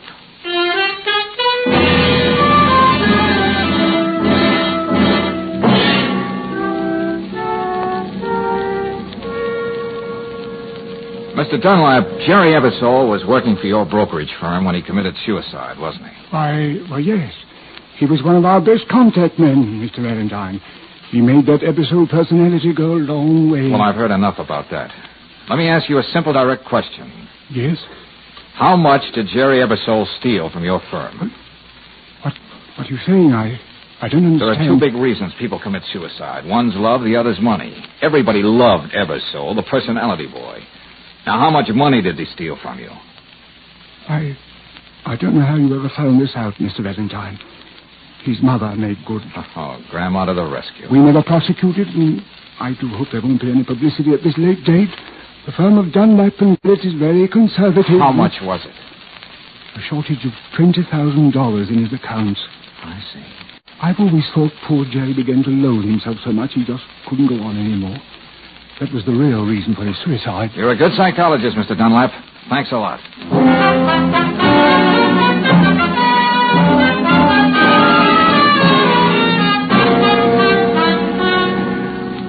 Brooksy, I've made up my mind. I'm going to tell both Barbara and the kid the truth about Eversole. Where are they? Upstairs, getting ready to leave for Judge Blanchard. Oh, that's right. We don't have much time. George, we usually see eye to eye about things. But I think you're wrong this time. Penny's a sensitive, unpredictable child. You don't know what a thing like this might do to her. Well, it may just jar her enough to realize what she owes her mother. Or it may have the very opposite effect. All right, so it's taking a chance. Okay.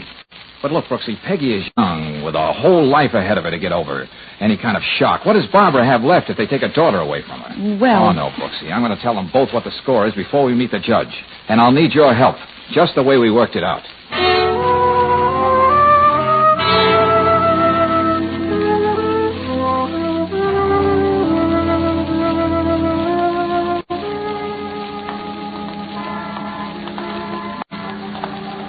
Barbara, we still have a few minutes, and the courthouse is only across the street.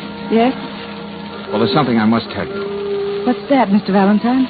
Suppose we go into this little park and sit down.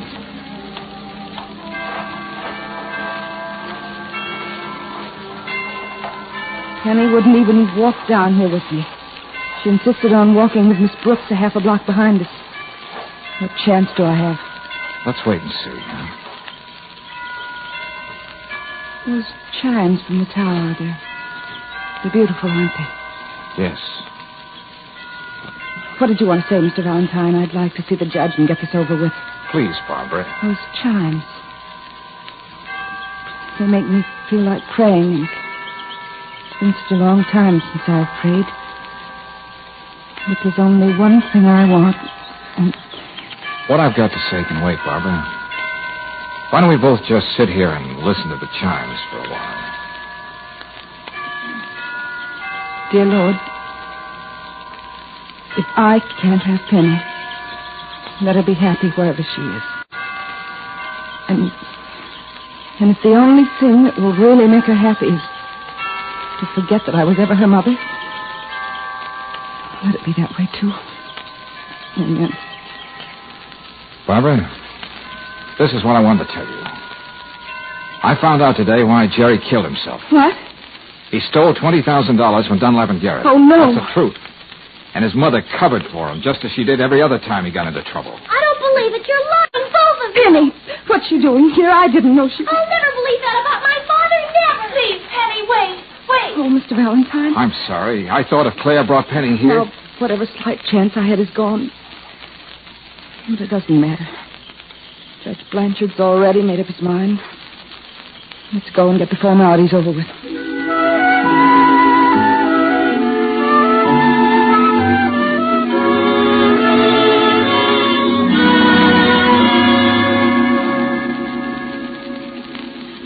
Penny, come here, dear. Yes, Judge Blanchard?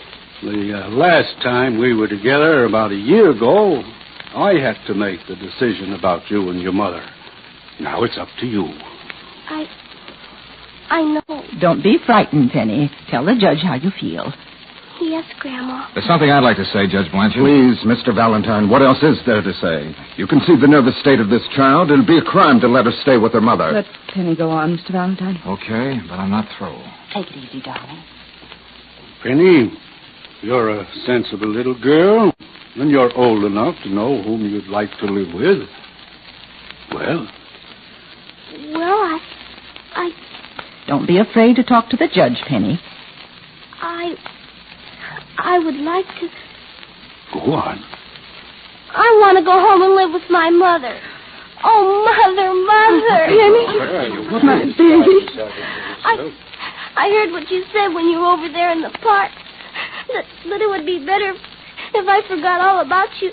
If it would make me happy. Oh, now, hush, darling. That doesn't matter now. I kept thinking about it, and somehow I know what Mr. Valentine said about Father is true. Oh, Mother. Mother. It's been a whole year since you called me that.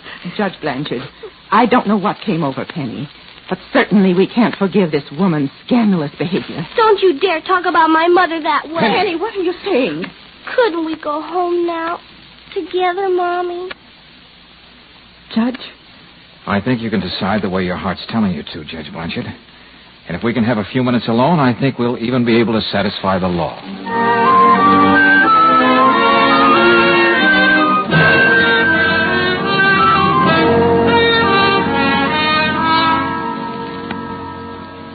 Yes, Judge Blanchard. Leonard hired Dan Edwards to have Barbara conveniently drugged that night. But what would be Leonard Ebersole's reason for doing anything like that? Well, the old girl was prepared to leave her entire fortune to Penny if she could get her legal custody. Leonard wanted to be in the position to administer the estate. After all, Penny doesn't come of age for 9 years. But what about this check to Dan Edwards? You said it was signed by Mrs. Ebersole. Some fancy blackmail, Judge. When Edwards was through with Leonard, he started on his mother. The Ebersoles. It's hard to believe. George, how did you suspect Leonard? Edwards never graduated from Denfield with Jerry. In the college yearbook, it was Ebersole and then Eggleston. No Edwards. Then who could have told Edwards about that little escapade Jerry had in his senior year? The one with the chapel bell. Well, that was all hushed up, Brooksy. The mother never knew about it. It had to be Leonard. Pretty good work, Valentine.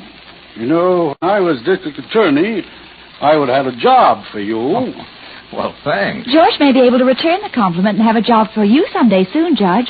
I hope. Beg your pardon? Huh? Oh, of course, we could go to a church. Oh, no. I'll be more than glad to say the all-important words, Miss Brooks. Oh, wait a minute. Now who's getting framed? Come on, Brooksy.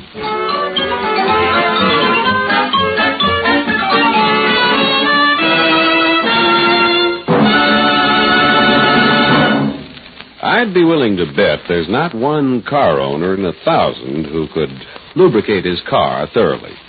For there are more than 20 vital wear points on the average car, and if most of us tried to find them, it'd be pure guesswork. Even the expert lube men at independent Chevron gas stations and standard stations don't rely on experience alone when they grease your car. Instead, they follow a precise lubrication chart recommended by the manufacturer of your car. And they use RPM greases and oils, each one tailor-made to protect those key wear points. Tailor-made, too, to smooth out shocks and give you easier riding. So for low-cost maintenance and better riding, get a lube job with RPM oils and greases every 1,000 miles at a standard station or an independent Chevron gas station where they say and mean, we'll take better care of your car.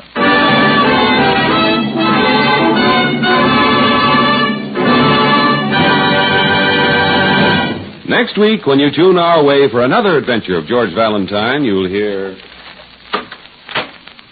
George, the door isn't locked. Yeah, wait a minute, Angel. Put the light on. George! Well, they couldn't have done a better job in this room if they'd used a bulldozer. Mr. Karofsky! Mr. Karofsky! Hey, don't be naive, Brooksy. They didn't make rubble out of this place just for exercise. Yeah, they gave Karofsky this little party and took the guest of honor away with them. George! Oh, come here, look. Huh? Oh, yeah. Blood. They couldn't wait, could they? Oh, but he's such a little man. We're up against a racket that thrives on little people, Brooksy. And we're going to keep at it until we find out what it is.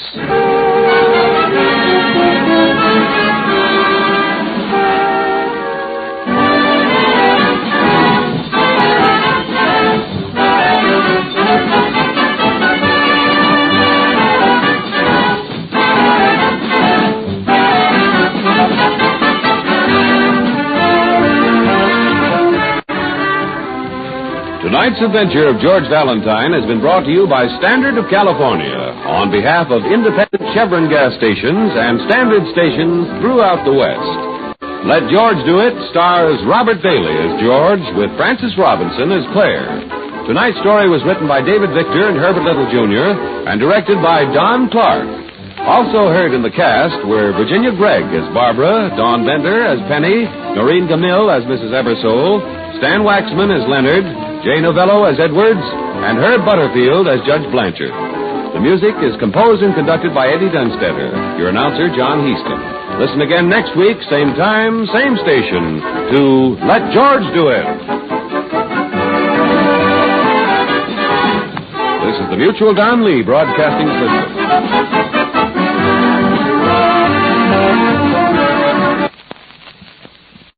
Welcome back. This one is one of those few Let George Do It episodes where they really put in a good family drama. And what makes it amazing about this show is they make it work.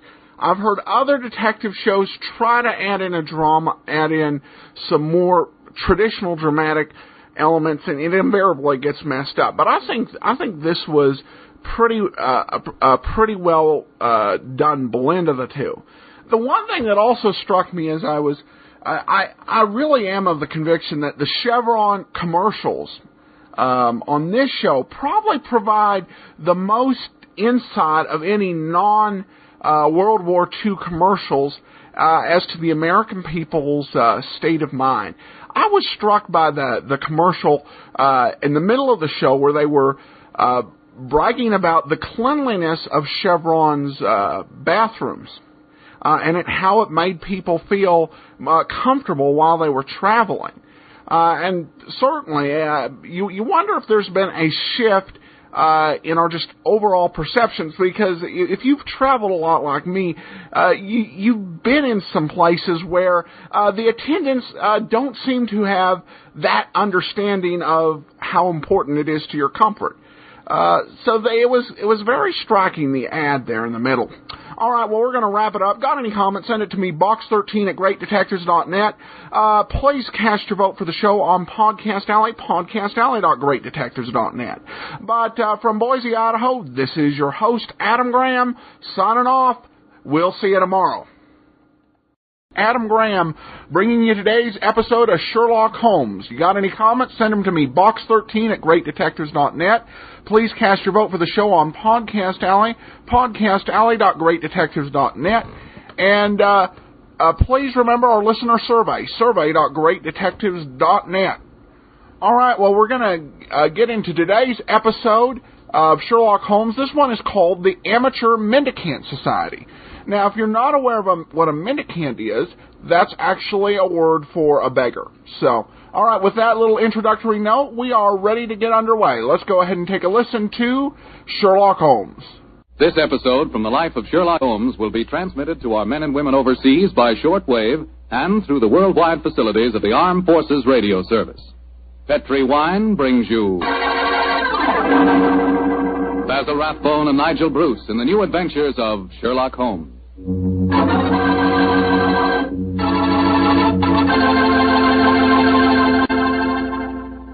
The Petri family, the family that took time to bring you good wine, invite you to listen to Dr. Watson tell about another exciting adventure he shared with that master detective, his old friend Sherlock Holmes. And say, I want to tell you about a little present I've got for you. A present, and it's free. It's a swell recipe calendar printed in full color, and it's good for 2 years, 1945 and 46. But best of all, this calendar not only gives you the dates, it gives you loads of swell recipes and ideas for cooking with Petri wine. Want to know how to make spare ribs that are out of this world? You want to learn a new way to fix liver and onions, a swell way to make soup more delicious than ever. It's a cinch with this calendar handy in your kitchen to tell you how. In fact, this calendar tells you all you ought to know about wine. And remember, it's free. Just write to Petri Wine, Petri, Petri Wine, San Francisco 26, California. Petri Wine, San Francisco 26, California. We'll send you your swell recipe calendar immediately.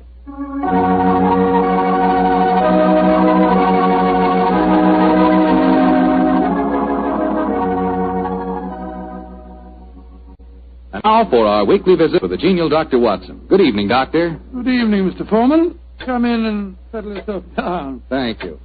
You're looking particularly comfortable tonight, Doctor. Feet up on the sofa and the puppies asleep on your lap. Yes, my boy. The three of us went for a long walk on the beach this afternoon. Monty and Winnie had a running battle with the seagulls. In consequence, they've been fast asleep ever since we got home. Oh, I hope you're not too tired, Doctor. I'm counting on a new Sherlock Holmes story, you know. No. I'm all ready for you, Mr. Foreman. In fact, I was going through my notes on the case just before you arrived. Well, last week you told us it concerned a strange society who held their meetings in an underground vault of a furniture warehouse. Yeah, that's right, my boy. Now, down, Winnie. Get down, Monty. No. Down. The story really began one stormy November night in 1887.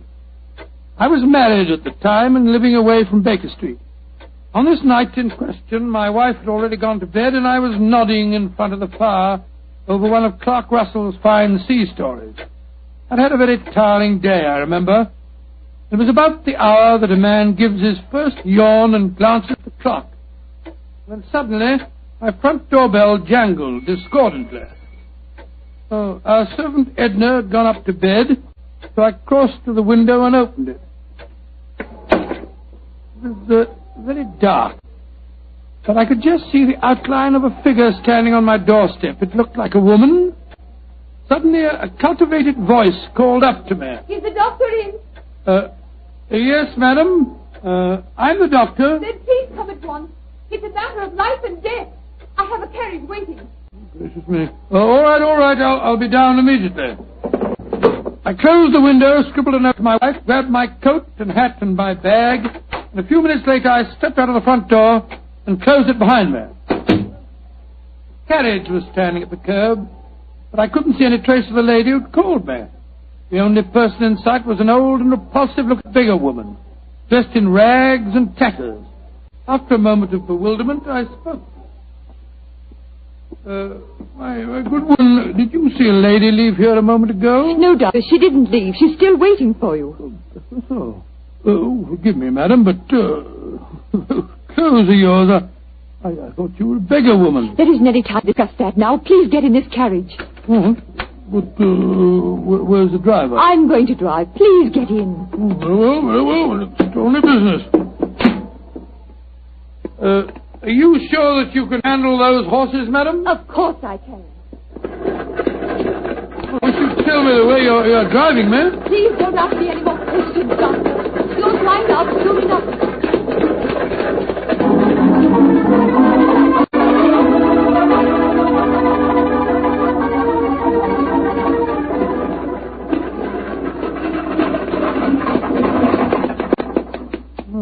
Thank heavens we've finally reached our destination. Must have driven halfway across London. Hello. Must be somewhere down near the river. No dwelling places here. Nothing but enormous warehouses. Why have we stopped here, madam? Well, this is where we're going. Please follow me down these steps. I wish you'd tell me where you're taking me. We have a club here in the basement. You'll see for yourself in a moment. It's a very solid-looking door. How do you propose to get past it? I'll show you.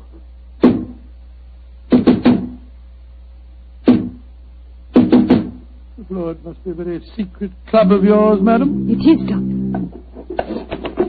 Who knocks? Number 7. Give the password. To the lanterns. You may enter.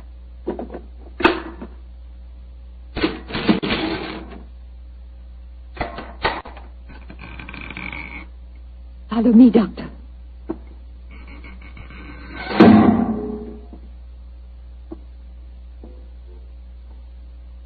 Madam, I do wish you'd tell me where you're taking me. This looks like the entrance to an opium den or a thieves' kitchen. Don't worry, Doctor. You're in no danger. There. Does that look like a thieves' kitchen? Great Scott, I don't believe my eyes. A luxuriously furnished room. What a strange collection of people. Some look like beggars, others in full evening dress. Amazing. Number 7. Who is this man? He's a doctor. I went to fetch him. I thought I said there were to be no strangers inside. Now look here, my good man. I've been extremely patient, but my temper's beginning to wear a little thin. Either let me see your patient at once or show me out. My time's valuable and I don't propose to waste it. I'm sorry, Doctor. Where is Julian? He's in the back room. And if you know what's good for you, Doctor, whatever you call yourself, you'll forget everything you see in here. Stop threatening me, sir. I'm not in the least interested in your blasted club. Just take me to the patient.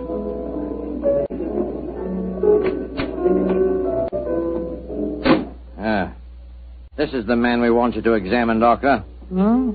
What happened? He fell down the stairs leading into the club room. Well, why'd you move him? We wanted him to be comfortable. It's the worst thing in the world you could have done. Never move a person with an injured skull. Is he going to be all right, Doctor? No, madam, I'm afraid he isn't. His neck's broken. He's dead. Huh? Julian, dead. You sure of that, Doctor? Of course I'm sure of it, my good man. I'm afraid you need an undertaker, not a doctor. We must tell the others. All right, quiet, everybody. Quiet. Quiet. Julian is dead. Julian dead? Oh, this is terrible. Who is this man? He's a doctor. Well, better get him out of here at once. We don't want any strangers nosing about. That's right. No. Shouldn't have brought him here anyway. Now, just a minute. I assure you, ladies and gentlemen, I haven't the slightest desire to stay here one moment longer. If you'll direct me to the door again, madam, I'll try to find a cab myself in this godforsaken district and go home. Show him out and give him his money. Follow me, please. I'm delighted to. Do you mind if I don't drive you home, Doctor? Oh, well, no, I should prefer it. My nerves aren't in the best of shape. You mustn't be angry with me, Doctor, please. Leaving again, number 7. No, but this gentleman is. Will you see if you can find a cab for him? Right. To whom shall I send in my bill, madam? Oh, here's a £5 note. That should cover your time and trouble, shouldn't it? No. It's far too much, madam. No, Doctor. It's late at night and it hasn't been a very pleasant case for you. Please take it. Oh, it's very kind of you. Very generous indeed. But by the way, how did you happen to come to me in the first place? I was driving about looking for a doctor and a policeman directed me to your house. Oh, I see. I have found a cab for you. Thank you, my man. Thank you. Oh, Doctor, may I come round in the morning for a death certificate? Of course. You remember my address? Yes, but I don't know your name. Watson. Dr. Watson. Dr. Watson? Not the Dr. Watson who's associated with Sherlock Holmes. Oh, madam, I'm flattered that you know of me. Good night, Doctor. And please forget about everything you've seen here tonight.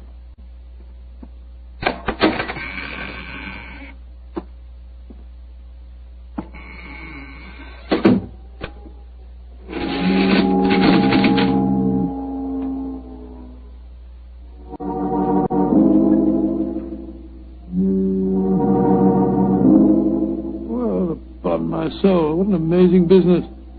Holmes will be interested to hear about this.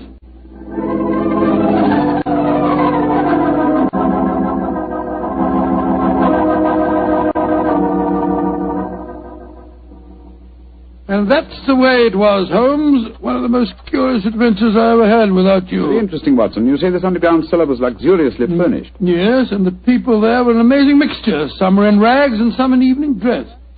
Huh, like the nursery rhyme, eh? Some in rags and some in tags and some in velvet gowns. Exactly. In the feeling that I was taking part in a story out of the Arabian Nights. I must say, though, I was pretty angry at the time. However, after a good night's rest, I feel quite differently this morning. I thought I'd just drop round and tell you all about it. Glad you did, my dear fellow. It would be interesting to see if any repercussions of your strange adventure reach us. Oh, I doubt it. The woman seemed frightened to death when I mentioned your name. We shall see. Meanwhile, I'm expecting a client. You're not too busy. Perhaps you can stay. No, I'd like to very much. Who is it, you know? The telegram will tell you much more than I can. Arrived an hour ago. Let's have a look. Be at your lodgings this morning to discuss our problem.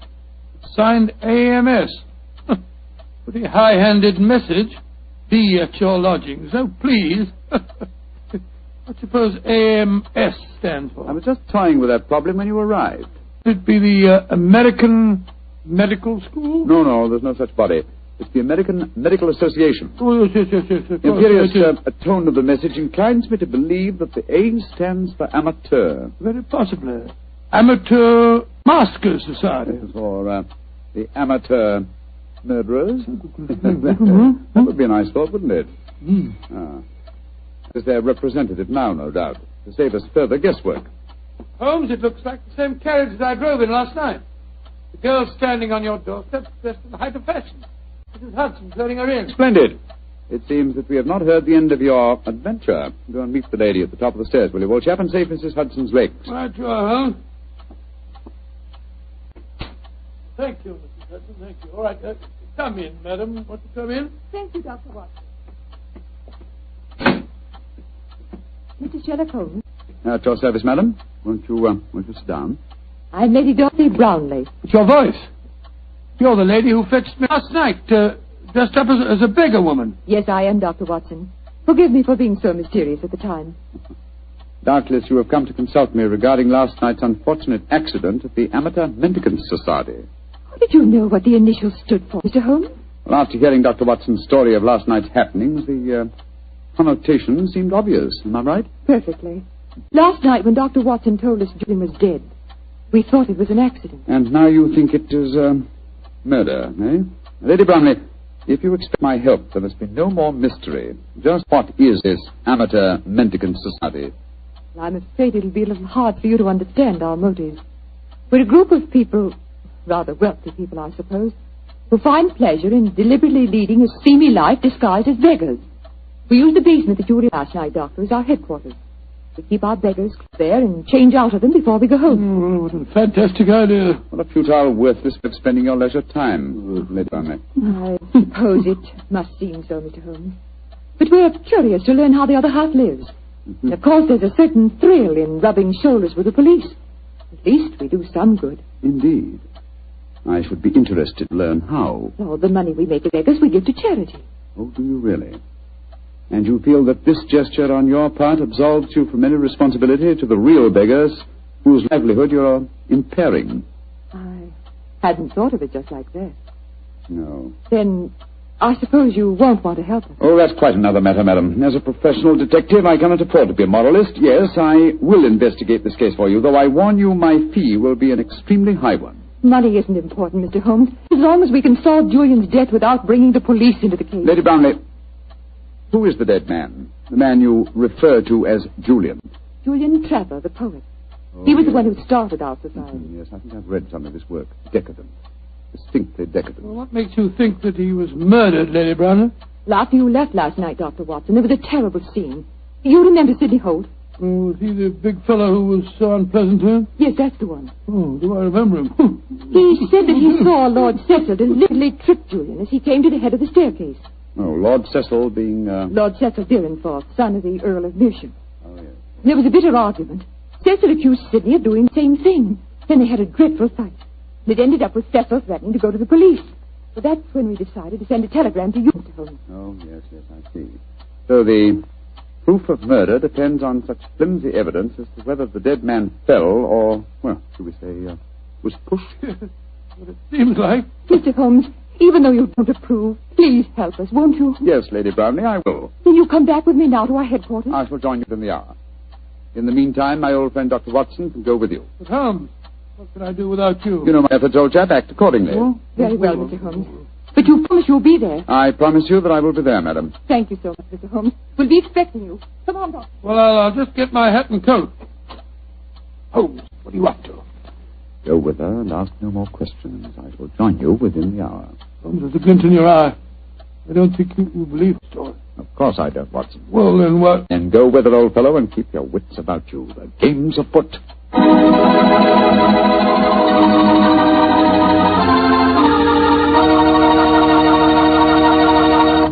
The story of the Amateur Mendicant Society will continue in just a few seconds. In January, the great detectives of old-time radio served up 55,000 file downloads, and that number will only increase as we begin to add video. We easily use 350 gigabytes of bandwidth, which would cause many web hosts to pitch a fit. Not mine. 1&1 provides unlimited, unmetered bandwidth on reliable servers. This means that I don't have to worry about hosting, just providing you the best of the Golden Age detectives. If you want this great, worry-free experience at a reasonable price for your home and business web hosting needs, visit hosting.greatdetectives.net or go to greatdetectives.net and click on the 1&1 banner.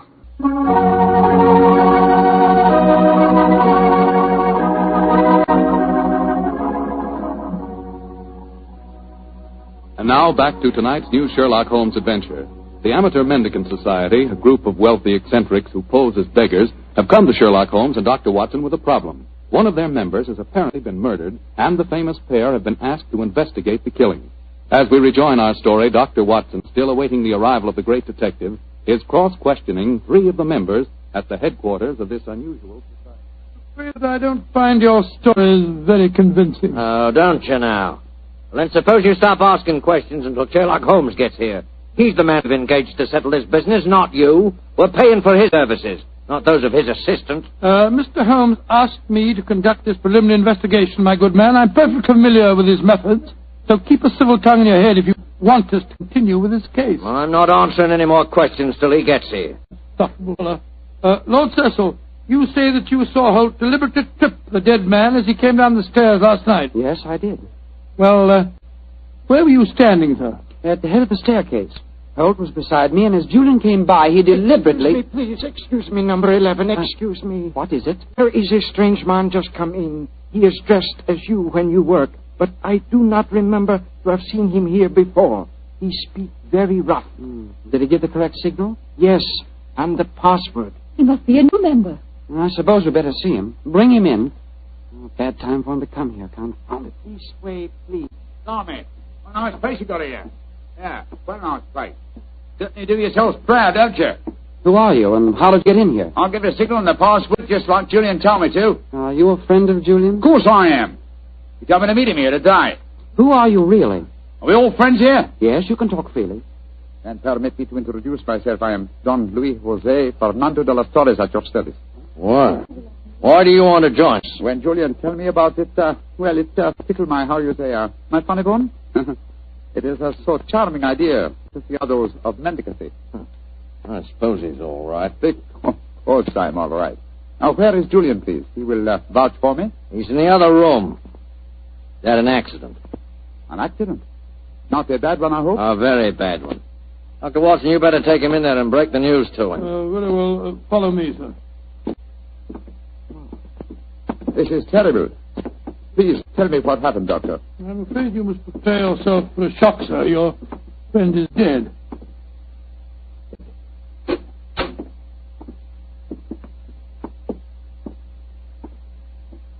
His neck was broken last night in some brawl. Yes, except that I do believe it was an accident, Watson. Holmes! Quiet, old chap, quiet. But not quietly enough, Mr. Sherlock Holmes. Come on, come back to the others and let all take a look at you. Come on, get moving, both of you. This isn't a pop gun in my hands. Sorry, Holmes, I gave the whole thing away. It's all right, old chap. Oh, Cecil, Dorothy, come here. I want you to take a look at the great Sherlock Holmes. Walked into our trap just like any stupid policeman. I know why you had to dress up to do it, though, Mr. Holmes. We were waiting for you here anyway, you know. Oh, I was well aware of that, Mr. Holt. You see, I knew I was walking into a trap. How did you know that, Mr. Holmes? Lady Brownlee, the story you brought to us today was so obviously a false one. Just as there is no amateur mendicant society. Who are they, Holmes? Go ahead, Mr. Holmes. Tell him. Let's see how much you really do know. Yes, go ahead. Why should I tell you what you already know? Go on, talk if you know what's good for you. Oh, you're so persuasive, aren't you, Mr. Holt? Very well. Undoubtedly, Julian Trevor's death last night was an accident. You fetched a doctor, Lady Brownlee, a very natural move, and later discovered that the doctor in question was the old friend of Sherlock Holmes. You were all afraid that I would become interested in your unusual society, and so you invented that very thin story about the accident being a murder. You wanted to lure me here so that I could be disposed of, and you could all continue your nefarious works without hindrance. Well, now aren't we clever? What is our nefarious work, may I ask? Your password gave me a clue to the lanterns. Prior to the French revolutionists, they strung the aristocrats up on the lampposts. Then again, the combination of curious costumes and a luxurious establishment in a low-class area posed another question. What political belief provides a common meeting ground for misguided aristocrats and dangerous commoners? And how did you answer that question? Oh, very simple, my dear sir. One word. Nihilism. Its doctrine of assassination and overthrow of government would find every chance of being put into practice by all of you at the forthcoming Jubilee celebrations to be held here in London. And also would account for your beggar's clothes. A beggar would have greater freedom of movement in a crowd than an ordinary person. You're a clever man, Mr. Holmes. Too bad you'll have to die. I'll get the rope. What are you going to do with him? Do? Give him a first-hand taste of nihilism, of course. He can't live. They know too much. Well, you can't possibly do this, you know. The police will track us here. By the time the police get here, you and your friend Holmes will be blown to kingdom come. Where's the rope, Sidney? Oh, right. Hands together, Mr. Holmes. That's it. Ah! Oh, mind that bandaged wrist of mine, will you? It's confoundedly sore. Oh, isn't that a shame now? Is this any better? Ooh. Tie up the doctor, Cecil, while I bind Holmes' legs. With pleasure. I can't go through with this. What do you mean, Dorothy? You can't go through with it. I just can't stand by and see two innocent men murdered. Don't be a fool, Dorothy. We can't let them live. They know too much. I don't care. If you go on with this, I'm going out for the police. You fool. Tie her up as well, Cecil. Leave me alone. Sit down there beside him. Go on. You're a devil. Oh, shut up. Now, Mr. Holmes, I'm going to fetch a little invention. A little invention I'm sure you'll be interested in. Mr. Holmes, it's a pity you and your friend didn't learn to mind your own business. I'm afraid it's too late to teach an old dog new tricks. It's too late now, at any rate. Quite comfortable, Dr. Watson? Don't you speak to me, sir. You're a filthy traitor to your country. Rubbish. Here we are. Example of Mikhail Petrov's mechanical genius. This bomb will blow the entire building sky high, and the three of you with it. Now, I'll wind the time clock so, and we'll set the fuse to go off in 5 minutes. will give us plenty of time to get away. Sir.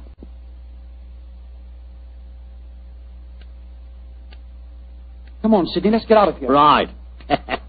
Charming picture. Three of you bound hand and foot sitting beside each other on the sofa. Well, ta-da, Dorothy.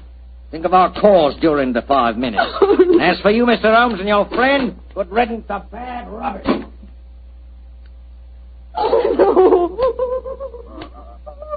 Well, Holmes, this looks like the end. Afraid so, old chap. I blame myself. If I hadn't been so infernally noisy when I recognized you, we wouldn't be in this mess. Wasn't your fault, old fellow. I think they suspected me anyway. Well, I must say, it seemed to me that you told them a great deal more than was necessary about your suspicions. Surely you could pretended ignorance. Oh, I suppose I could have done. I can't die yet. I'm not ready to Courage, die. Lady Brownlee, courage. And by the way, was I right in assuming that your associates are nihilists? Of course they are. They're planning to assassinate the Prime Minister during the Jubilee celebration. Prime Minister, great heavens, Holmes, we've got to get free. Assuming some miracle happened, we did get free, and your former associates were arraigned in court. Would you testify against them? Oh, of course I would. But what chance is there of that? That clock! That devilish clock! Why doesn't it If it bothers you that much, Lady Brownlee, I'll stop it for you. Holmes, your hands are free. Of course they are, my dear fellow. Bandaged wrist I mentioned just now concealed a razor-edged blade. I cut through the ropes almost before our friends had left the room. Then why did you keep us in suspense, Mr. Holmes? I wanted to be quite sure that you'd testify in the forthcoming trial, madam. There we are. That renders the bar harmless. Aha! And that means that the police have sprung the trap that I set for your associates, Lady Brownlee. It's lucky for you that you had a change of heart and prevented you from leaving us. Oh, Mr. Holmes, how could I ever thank you? Holmes, you had the place surrounded with police when you came in here. Of course I did, my dear fellow. Yeah, you can do your ropes. No wonder you were so calm. No wonder you told them so much. You wanted them to show their hands. Precisely, old fellow. And they obliged me most satisfactorily. They attempted our triple murder. They are self-confessed anarchists. And with the evidence of Lady Brownlee, I'm sure that we can put them where they all belong. Considering it barely noon, I think you'll agree, Watson, that is a very comprehensive morning's work.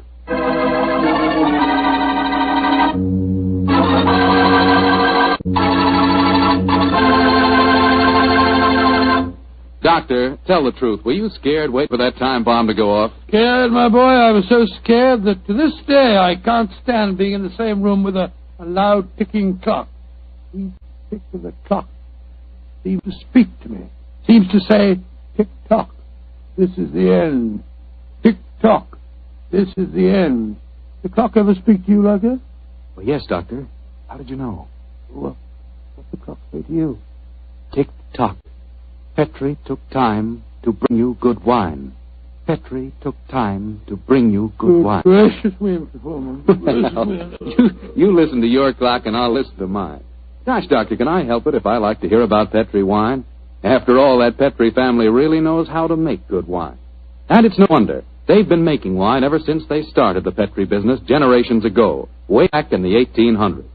And because the making of Petri wine is a family affair, well, they've been able to hand on down from father to son, the skill and experience of each preceding generation.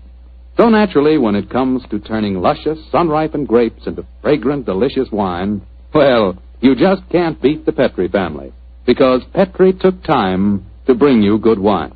And say, don't forget to take time to send for your Petri recipe calendar. It's free. Just write to Petri Wine, Petri, Petri Wine, San Francisco 26, California. San Francisco 26, California. This offer is intended to apply only in those states and other localities where its acceptance is permissible by law and regulation. And now, Dr. Watson, what adventure are you planning to tell us next week? Well, next week, Mr. Foreman, I'm going to tell you a story of old Vienna. The Vienna of sparkling lights, beautiful women, and lilting music. And of an extraordinary murder that takes place to the accompaniment of a Mozart sonata. Boy, that sounds like a thriller. I'll see you for sure next week. Oh, just a minute. Before I go, Mr. Foreman, I want to urge every registered nurse listening in to get all the facts about the Army Nurse Corps. The Army needs you, nurses, needs you desperately. They'll make you an officer at once and give you every chance to further your post-war careers. So if you're a registered nurse under 45, call at your local Red Cross chapter and get all the details. Or wire collect to the Surgeon General, U.S. Army, Washington, D.C. And if you can't qualify for the nurses' corps, see if you can't get into essential civilian nursing so that you can release a nurse who does qualify. But do something about it first thing tomorrow, won't you?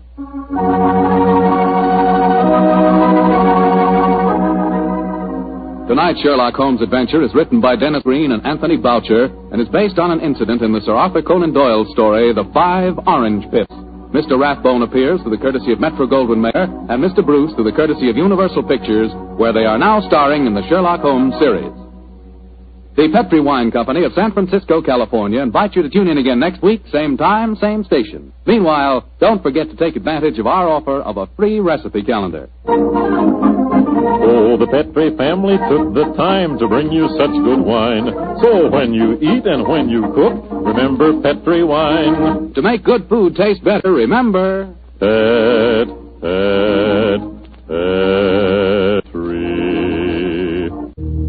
wine. This is Bill Foreman saying goodnight for the Petri family. Sherlock Holmes comes to you from our Hollywood studios. This is the Mutual Broadcasting System.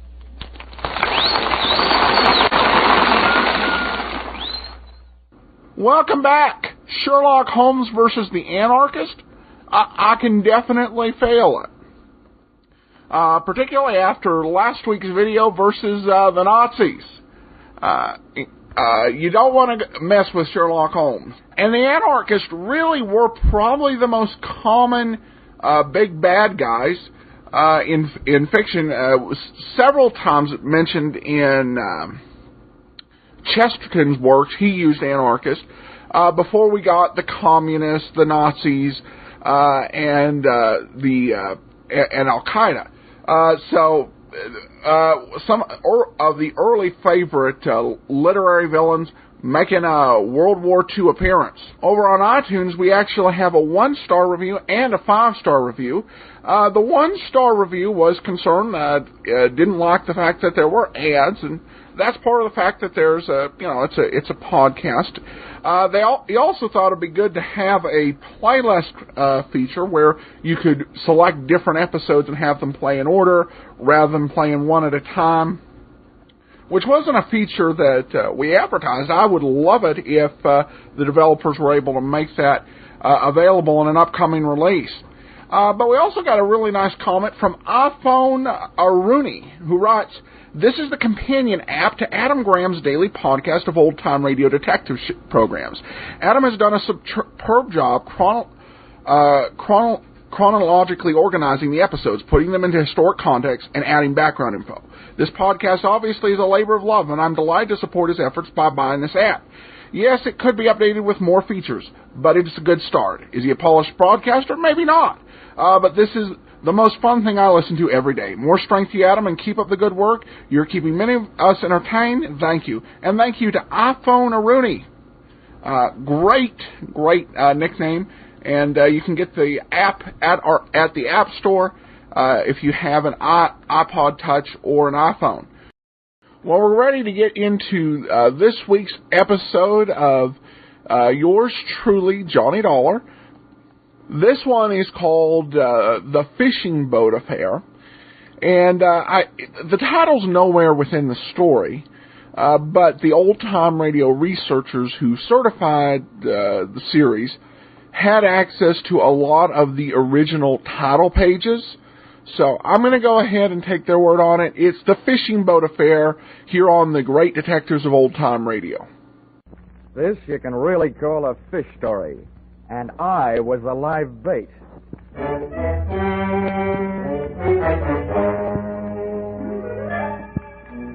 This is another in the adventures of America's fabulous freelance insurance investigator, Johnny Dollar. At Insurance Investigation, Johnny Dollar is only an expert. At making out his expense account, he's an absolute genius.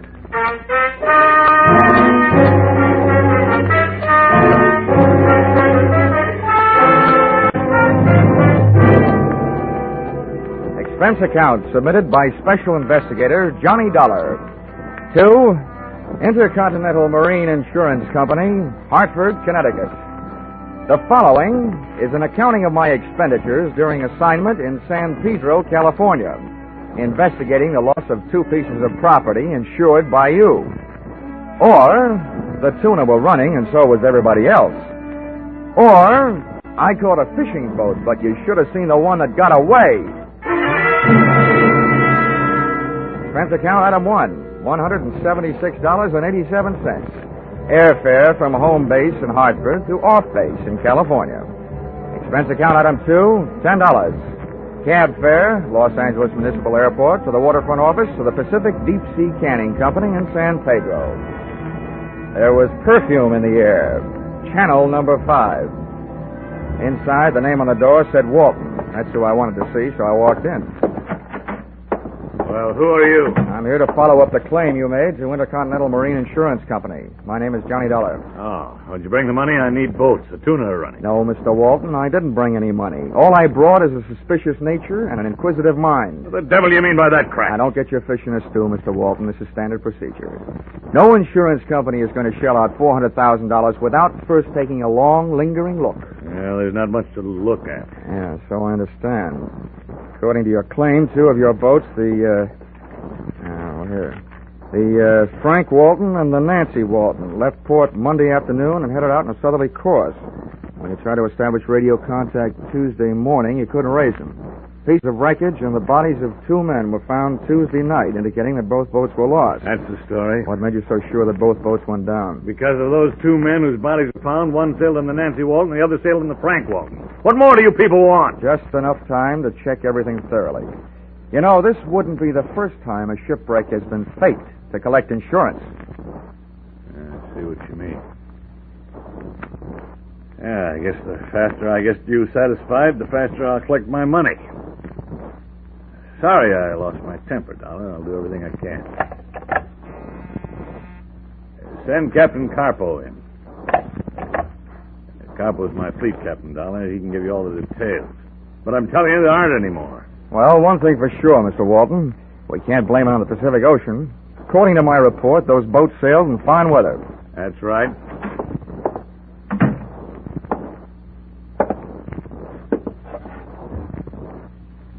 You call me, boss? Yes, George, this is Mr. Dollar from the insurance company. He's here to investigate the sinking. So? I'm happy to meet you, too, Captain. What do you want? First, I want your theory as to what could have happened. I don't know. I wasn't there. Maybe they run into each other. As fleet captain, you hire the hands for the boats, don't you? That's right. Are you the kind of man that would hire the kind of skippers that run into each other in clear weather? They were good skippers.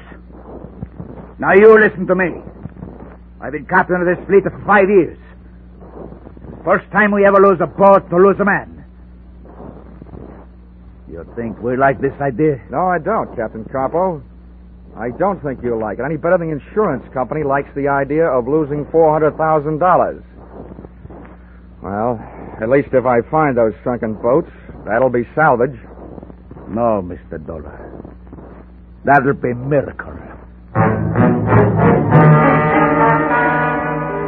The meeting busted up without me getting busted up, which was unusual in itself. And I hitched myself a ride out to an outfit who knows more about salt water than a Coney Island taffy maker. The U.S. Coast Guard. Enclosed find the statement of the commander of the station, Lieutenant Senior Grade Miles P. Mendicant, Jr. We've made thorough patrols using both air and surface craft. The bodies of the men recovered show signs that lead us to believe that they were blown clear of the lost ships by violent explosions. All the lieutenant needed to say to make my eyes light up was that one word, explosion. Because in a marine insurance investigator's book, the word explosion sets off another word, scuttling, a widely used wet variety of fraud. In other words, blowing up your own ship to collect the insurance. And continuing this chain reaction, I followed the best available lead, the man in charge of the vessels involved, Captain George Carpo.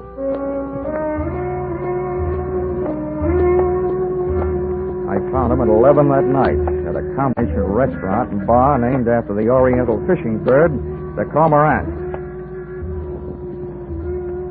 As I looked in through the greasy window, an interesting sight greeted me. Captain Carpo slipping into a booth already occupied by an olive-skinned brunette who was good enough looking, but obviously less than a queen. Carpo stuck his face in hers, had a few words at her that I couldn't hear, shook his sledgehammer fist at her, and stomped out through her back door. I gave the front door some business, and, trying to look like I belonged to the place, strolled to the bar, bought myself a blast, and walked it over to the ladies' booth.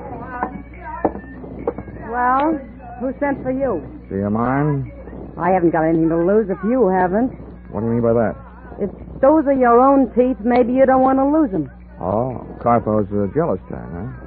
You don't believe in sharing the wealth. Are you Carpo's girl? Part-time. Who are you? Well, if Captain Carpo comes back, he'll tell you anyway. So the name is Dollar, Johnny Dollar. I'm an insurance investigator. Investigating what? Marine life? Marine death. There was 2 sinkings in the Walton fleet. The company that sent me here insured the boats. Sounds to me like you got yourself a tough job. Why? Oh, I don't know. Who are you going to ask questions? They've been reported with all hands lost. Who knows? Maybe I'll bump into a talkative seagull. Or maybe, if I'm lucky, a talkative girl. What have you got that could make a girl talkative, mister? Well, discounting my natural beauty and charm, I have money. Not too much money, but money. Keep coming. I know enough not to talk before I give what I want. Well, that makes it a Mexican standoff. I know enough not to pay for something I haven't heard yet. Let's start out with an inexpensive question, like, what's your name? You can have that for free. Anita Vargas. How long have you known Carpo? If you'll pardon the expression, on and off for the last 6 months. How's he for money? Has he turned into a big spender recently? Sure. Instead of 2 drinks a night, he's now buying me 4. Carpo will never be a big spender. Where does he live? 1423 Parade Street. How far is that from here? It's here. He lives upstairs. That called for a change of scene. I didn't know whether Anita Vargas really had anything to sell or not, but I didn't want what was left of our tete-a-tete to be interrupted by a violent rearrival of the mighty Captain Carpo. So, expense account item 3, $4, picking up a tab. Item 4, 6 bits, picking up a taxi, which drops us at another bar, slightly less oriental, but definitely more obnoxious. We grabbed ourselves a table with a view of the sawdust on the floor, and waited for a waiter. He didn't come, but somebody else did. The owner of the lost fishing boats, Mr. Roscoe Walton. What are you doing with this character, Anita? I met him in college, Roscoe. Now beat it. And since one of you been getting drunk... Don't tell me he's your boyfriend, too. Part-time. Maybe I'd better get lost. I'll call you later. Yeah, maybe you better get lost. And stay that way. Go ahead, Johnny. You better go. Well, happy hangover, Mr. Walton. You don't look like no college boy to me. I was no professor of mathematics either, but I could add this much up. If those tuna clippers had gone down by explosion, somebody had to buy some explosives. Maybe locally. That problem I took to the local police, who went to work looking up names in the dynamite register. And since those explosives would have been planted while the boats were under the care and supervision of Captain Carpo, that problem I decided to take to him. It was 1:30 in the morning when I got back to the front of the Cormorant restaurant and bar. The grease joint was dark, but a light was burning on the second and top floor. I got halfway up the front stairs to ask my leading suspect a few questions about explosions when I heard something.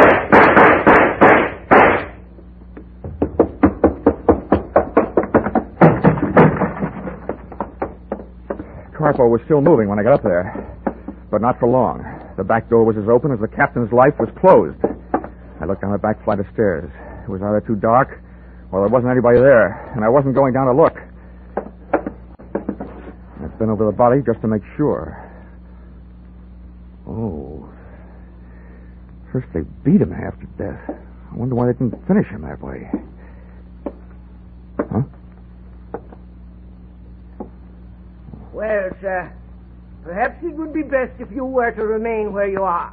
At least my pistol seems to recommend it. Well, you seem to have done inestimable damage to my good friend Captain Carpo. The poor fellow seems to be definitely dead.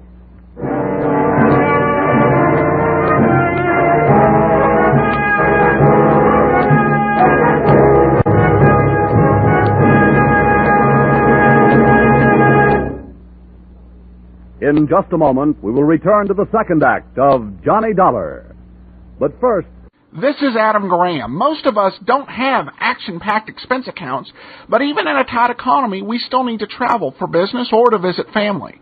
That's why I recommend JohnnyDollarAir.com, which is Priceline. At Priceline, you can choose from published specials on airfares, hotels, and rental cars, or name your own price and save even more. For all that travel you need to do, remember JohnnyDollarAir.com. Now, with our star, Charles Russell, we return to the second act of yours truly, Johnny Dollar.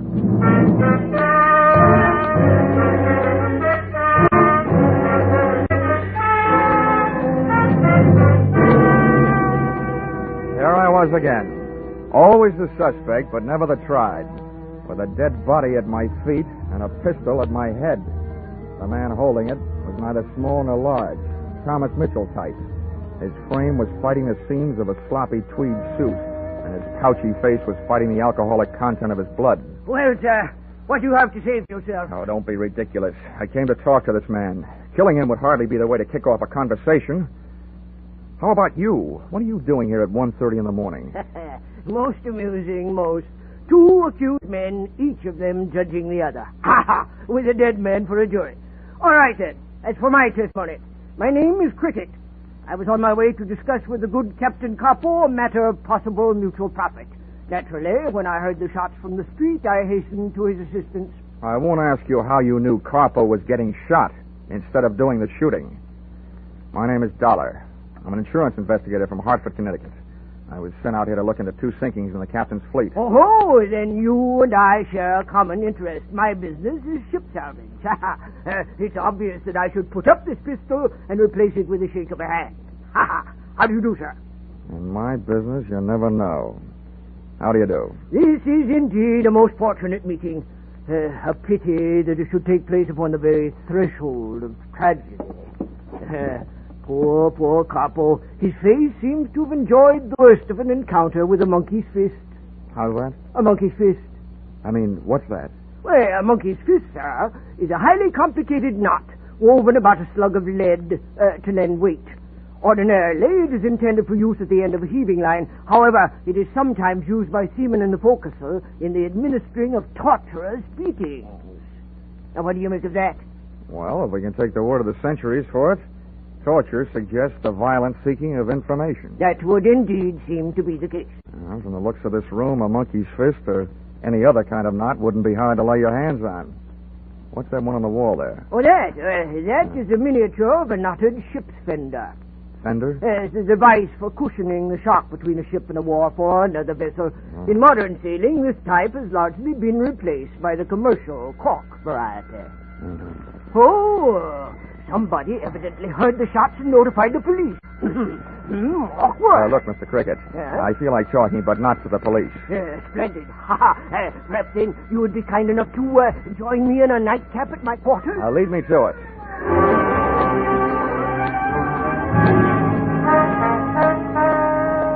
Mr. Cricket's quarters turned out to be afloat and moored to a dock. It was a PT boat, ex-Navy. Sit down. Make yourself comfortable. First, that nightcap. Yes. Yo-ho-ho, sir, and a bottle of rum. Now, if you'll do the honors... Delighted. I will invite the London Symphony to play behind our chair. Tchaikovsky, the Pathetique. Oh, utterly beautiful. Wow. Sweet phonograph records, soft lights, and hard liquor. This is the kind of stuff I enjoy in my time off, which this doesn't happen to be. There we are.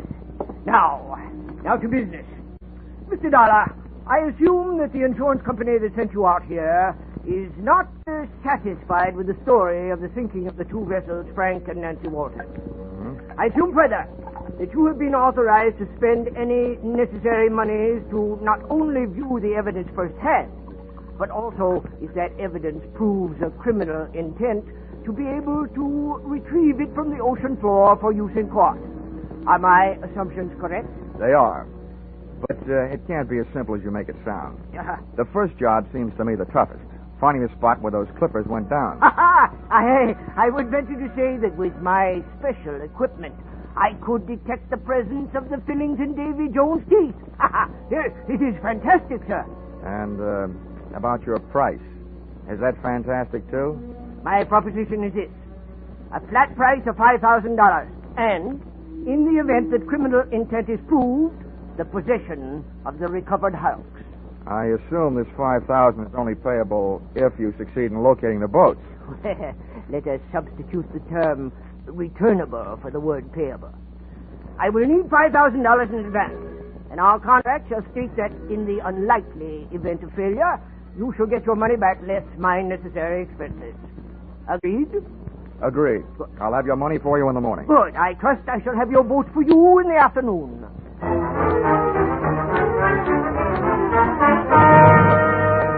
I couldn't tell yet about his fantastic sonic sounding device, but otherwise, Mr. Cricket was well equipped.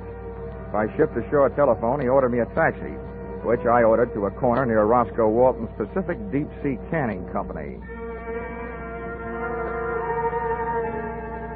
Carpo's death made me want to get a good look at Carpo's office. Something about the way he died kept baiting up the thought that there was something fishier about this case than just plain old-fashioned insurance fraud. The only thing that was out of place in the place was under a rug, under Carpo's desk, a wall safe sunk in the floor. That proved easier to open than a poker hand with 3 aces. I lifted the heavy steel door. The first thing I saw was an oblong package, brown paper. I stuck one hand in to lift it out, and I couldn't. So I used 2, and my back. It was as heavy as lead. But when I tore off the wrapping, I saw that it was as valuable as gold, because that's what it was, a gold ingot. I didn't even have time to wonder, because the subject suddenly changed from lead to gold to cold steel in his voice and in his hand. Hold it there. Hey, Mr. Dollar. It's a little late to be canning fish, isn't it, Walton? Yes, but it seems to be just right for breaking and entering. What are you doing here? Entering the last phase of this investigation, Walton, and breaking the back of your little racket. Or I should say big. What do you mean, racket? To me, it looks like your boats have been bringing in more than fish from the Mexican coast. This heavy little handful makes it look like they've been hauling in Mexican gold. I don't know what you're talking about. I'm not going to stand here and be accused. It's all right. You're not going to stand there. Not on those feet. Give me that. You and take this. Johnny, are you hurt? Are you kidding? You'll never make a living being a fight referee. I'm what is commonly known as the winner. Johnny, do you really believe what you said is true? What about smuggling in Mexican gold? Yeah. Listen, Anita. When you find a private citizen with a gold ingot, he is not using it for a watch fob. The only thing I learned after that was that 2 hours in the sack does not constitute a good night's sleep. By 10 in the morning, 1 phone call east and 1 telegram west delivered $5,000 into my hands from a local bank. And I, after a quick call to the Coast Guard to cover a few final details, placed myself into the hands of Mr. Cricket, Deep Sea Guide Extraordinary.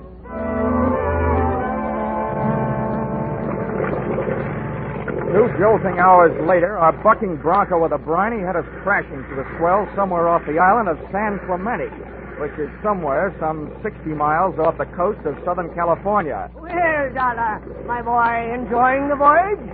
Yeah. Oh, come now. This isn't what a sailor would call rough weather, you understand? I understand. I only hope my breakfast does. Oh, this is nothing. Why, I recall one time off the Spanish coast. Mr. Cricket! Yes, my man?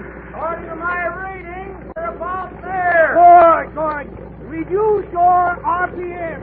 Now, Dollar. Now, prepare to be amazed. Mr. Cricket had good reason to chirp about one thing. He sure knew his business. An hour later, the hulks had been located. We were riding on a mushroom anchor.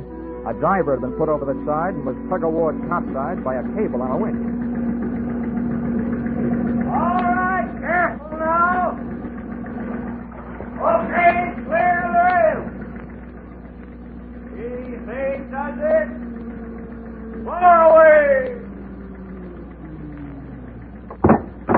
Ease up, boys, and flat. quickly now, get his helmet off.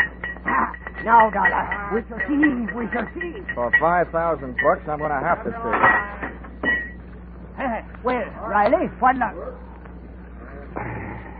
We hit it right on the nose. They're both down there 30 yards apart.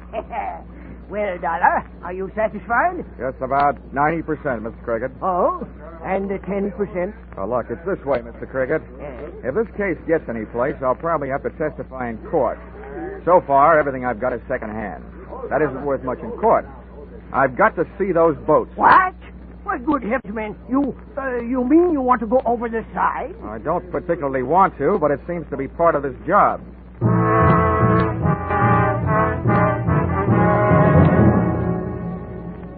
Many times before in my career, I have thought I had a heavy weight on my shoulders.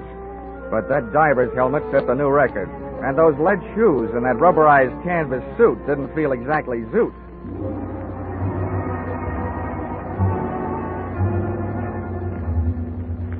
The temperature of the water outside felt much cooler than that forming on my brows. This was a steam bath, airtight. 8 days later, in my mind at least, my lead wedgies groped for a foothold on a slimy bottom, and I had arrived shipside. As I had no immediate way of determining the sex of a sunken ship, I couldn't tell from a bathtub beam whether I was looking at the Frank or the Nancy Walton. About then, a passing current grabbed me and invited me out to dance along the ocean floor. I grabbed out for anything for support, and it turned out to be a rope hanging from the clipper's gunwale. Well, Dollar, When the drift passed on the hut, I had a chance to take a closer look at what I was hanging on to. The line was secured to a woven rope ship's fender, which Mr. Cricket had not so long before told me was fashioned about a buoyant core of cork. But this one felt heavy enough to be loaded with count cork. And as for buoyancy, this was about as buoyant as a lead balloon. It was resting on the bottom and heavy to lift. The next current that swept over me was mental. I clawed the shark knife out of the diving suit belt, started hacking at the woven rope, then threw a thin layer of canvas. And that's as far as I got. Dollar, is this phone system operating? Here now, Dollar. Are you there? This ain't the three little fishies. Oh, good. Have you seen the ships? Yeah, they're here all right. Are you satisfied that they were sunk by explosion? Yep.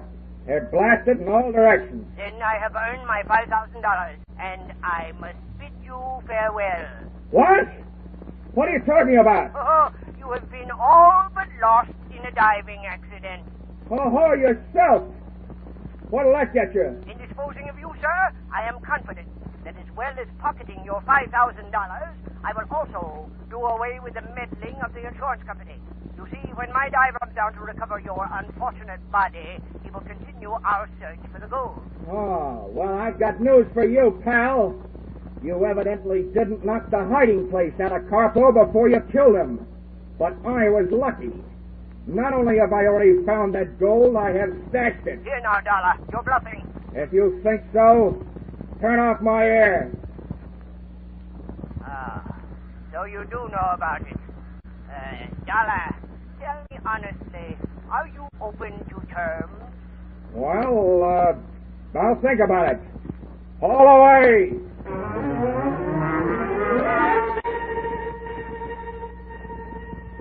The trip up was slower than the trip down, which was luck for me. The first thing I heard when I broke through the surface was muffled by the helmet, but unmistakably gunfire. The Marines hadn't landed, but by George, the Coast Guard certainly had, and I had a grandstand seat for the whole affair. My winchman was busy ducking bullets, and the winch just didn't decide to stop on its own hook. So I went riding skyward until I was stopped by the tip of the boom. And there I was, hanging on its own hook, suspended over the deck, looking through my helmet glass at the raging battle below. Cricket directly below me was pumping a high-powered rifle, and between shots, shouting curses at whoever had opened fire on the U.S. government. Lieutenant Senior Grade Miles P. Mendicant Jr. stood silhouetted against the sky on the flying bridge of the Coast Guard cutter.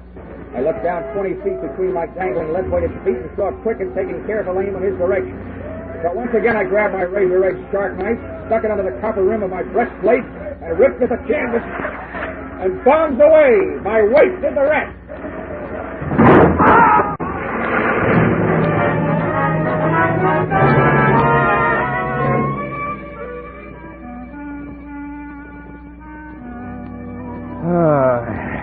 Expense account, item 5.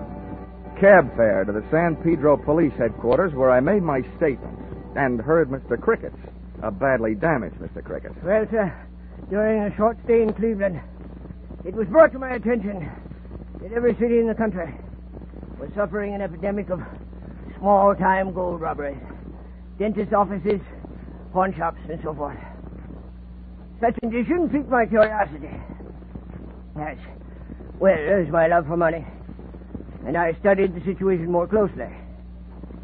To my amazement, I learned that the gold was being melted down, fashioned into ingots, and sent off somewhere to the Orient for use in the gold and gun smuggling traffic. It occurred to me that if I could intercept the gold immediately after its dispatch, under the guidance of Captain Capo, to a larger ship, met at sea by his tuna clippers, then I could realize for myself a tidy profit.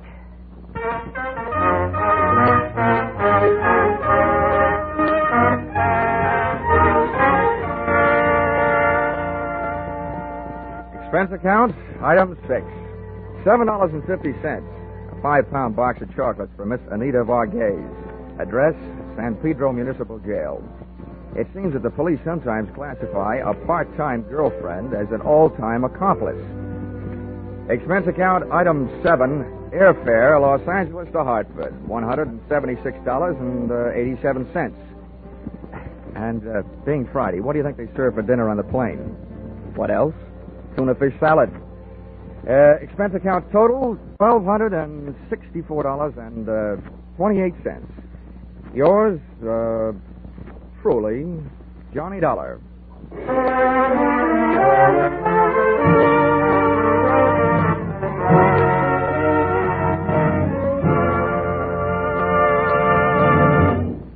Yours truly, Johnny Dollar, is produced and directed by Gordon P. Hughes and stars Charles Russell. Script by Paul Dudley and Gil Dowd. Featured in the cast were Willard Waterman, Junius Matthews, Edmund McDonald, Georgia Ellis, Larry Dobkin, and Paul Dubois. The special music is written and conducted by Wilbur Hatch.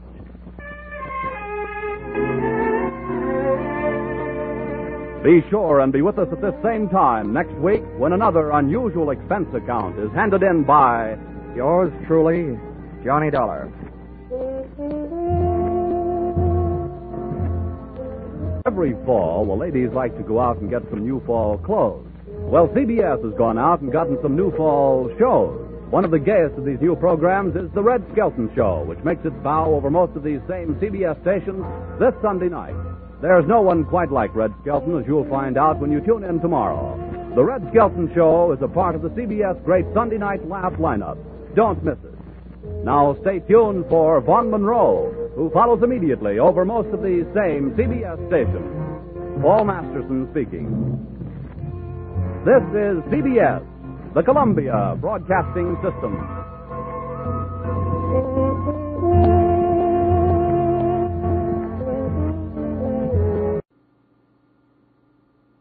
Welcome back. You know, this almost at point seemed like an insurance procedural. Not a police procedural because it didn't involve the police, but a very nice job of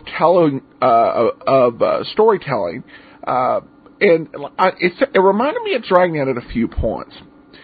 One thing to kind of understand the story, because of him finding that ingot, it was actually, at the time this was recorded, illegal for private citizens to own large amounts of gold. Franklin Roosevelt had basically, in 1933, President Roosevelt was basically declared it was illegal to own a large amount of gold. It's 1974. President Ford changed the law, but that was the state of the law in 1933. It was illegal to own large amounts of gold for private parties. Certainly, jewelers and dentist office And so that was the basis on which this particular racket got started. We got this comment over on Podcast Alley. Great shows. My 12-year-old daughter and I listen to podcasts in the evening, usually of Dragnet, just before going to sleep or sometimes in the car when we are commuting home in the evening. Though obviously we are different generations, the podcast gives us something we enjoy in common, especially Friday's punchlines. Keep up the good work and interesting commentary, and that's from Stan and Kate in Carolina. Thank you very much, and I want to thank everybody for their support on Podcast Alley in the month of January. I've mentioned where we finished up in the over on the Great Detective Old Time Dragnet show, finished 19th on the on Podcast Alley's Top 50 last month. In terms of where Great Detectives of Old Time Radio, we finished number 26. And that's very good for a show that's only been in existence for a little more than 4 months. So thanks for all your support. Please keep the votes and comments coming. We'll be back next week with another exciting week of Great Detectives ahead. From Boise, Idaho, this is your host, Adam Graham, signing off.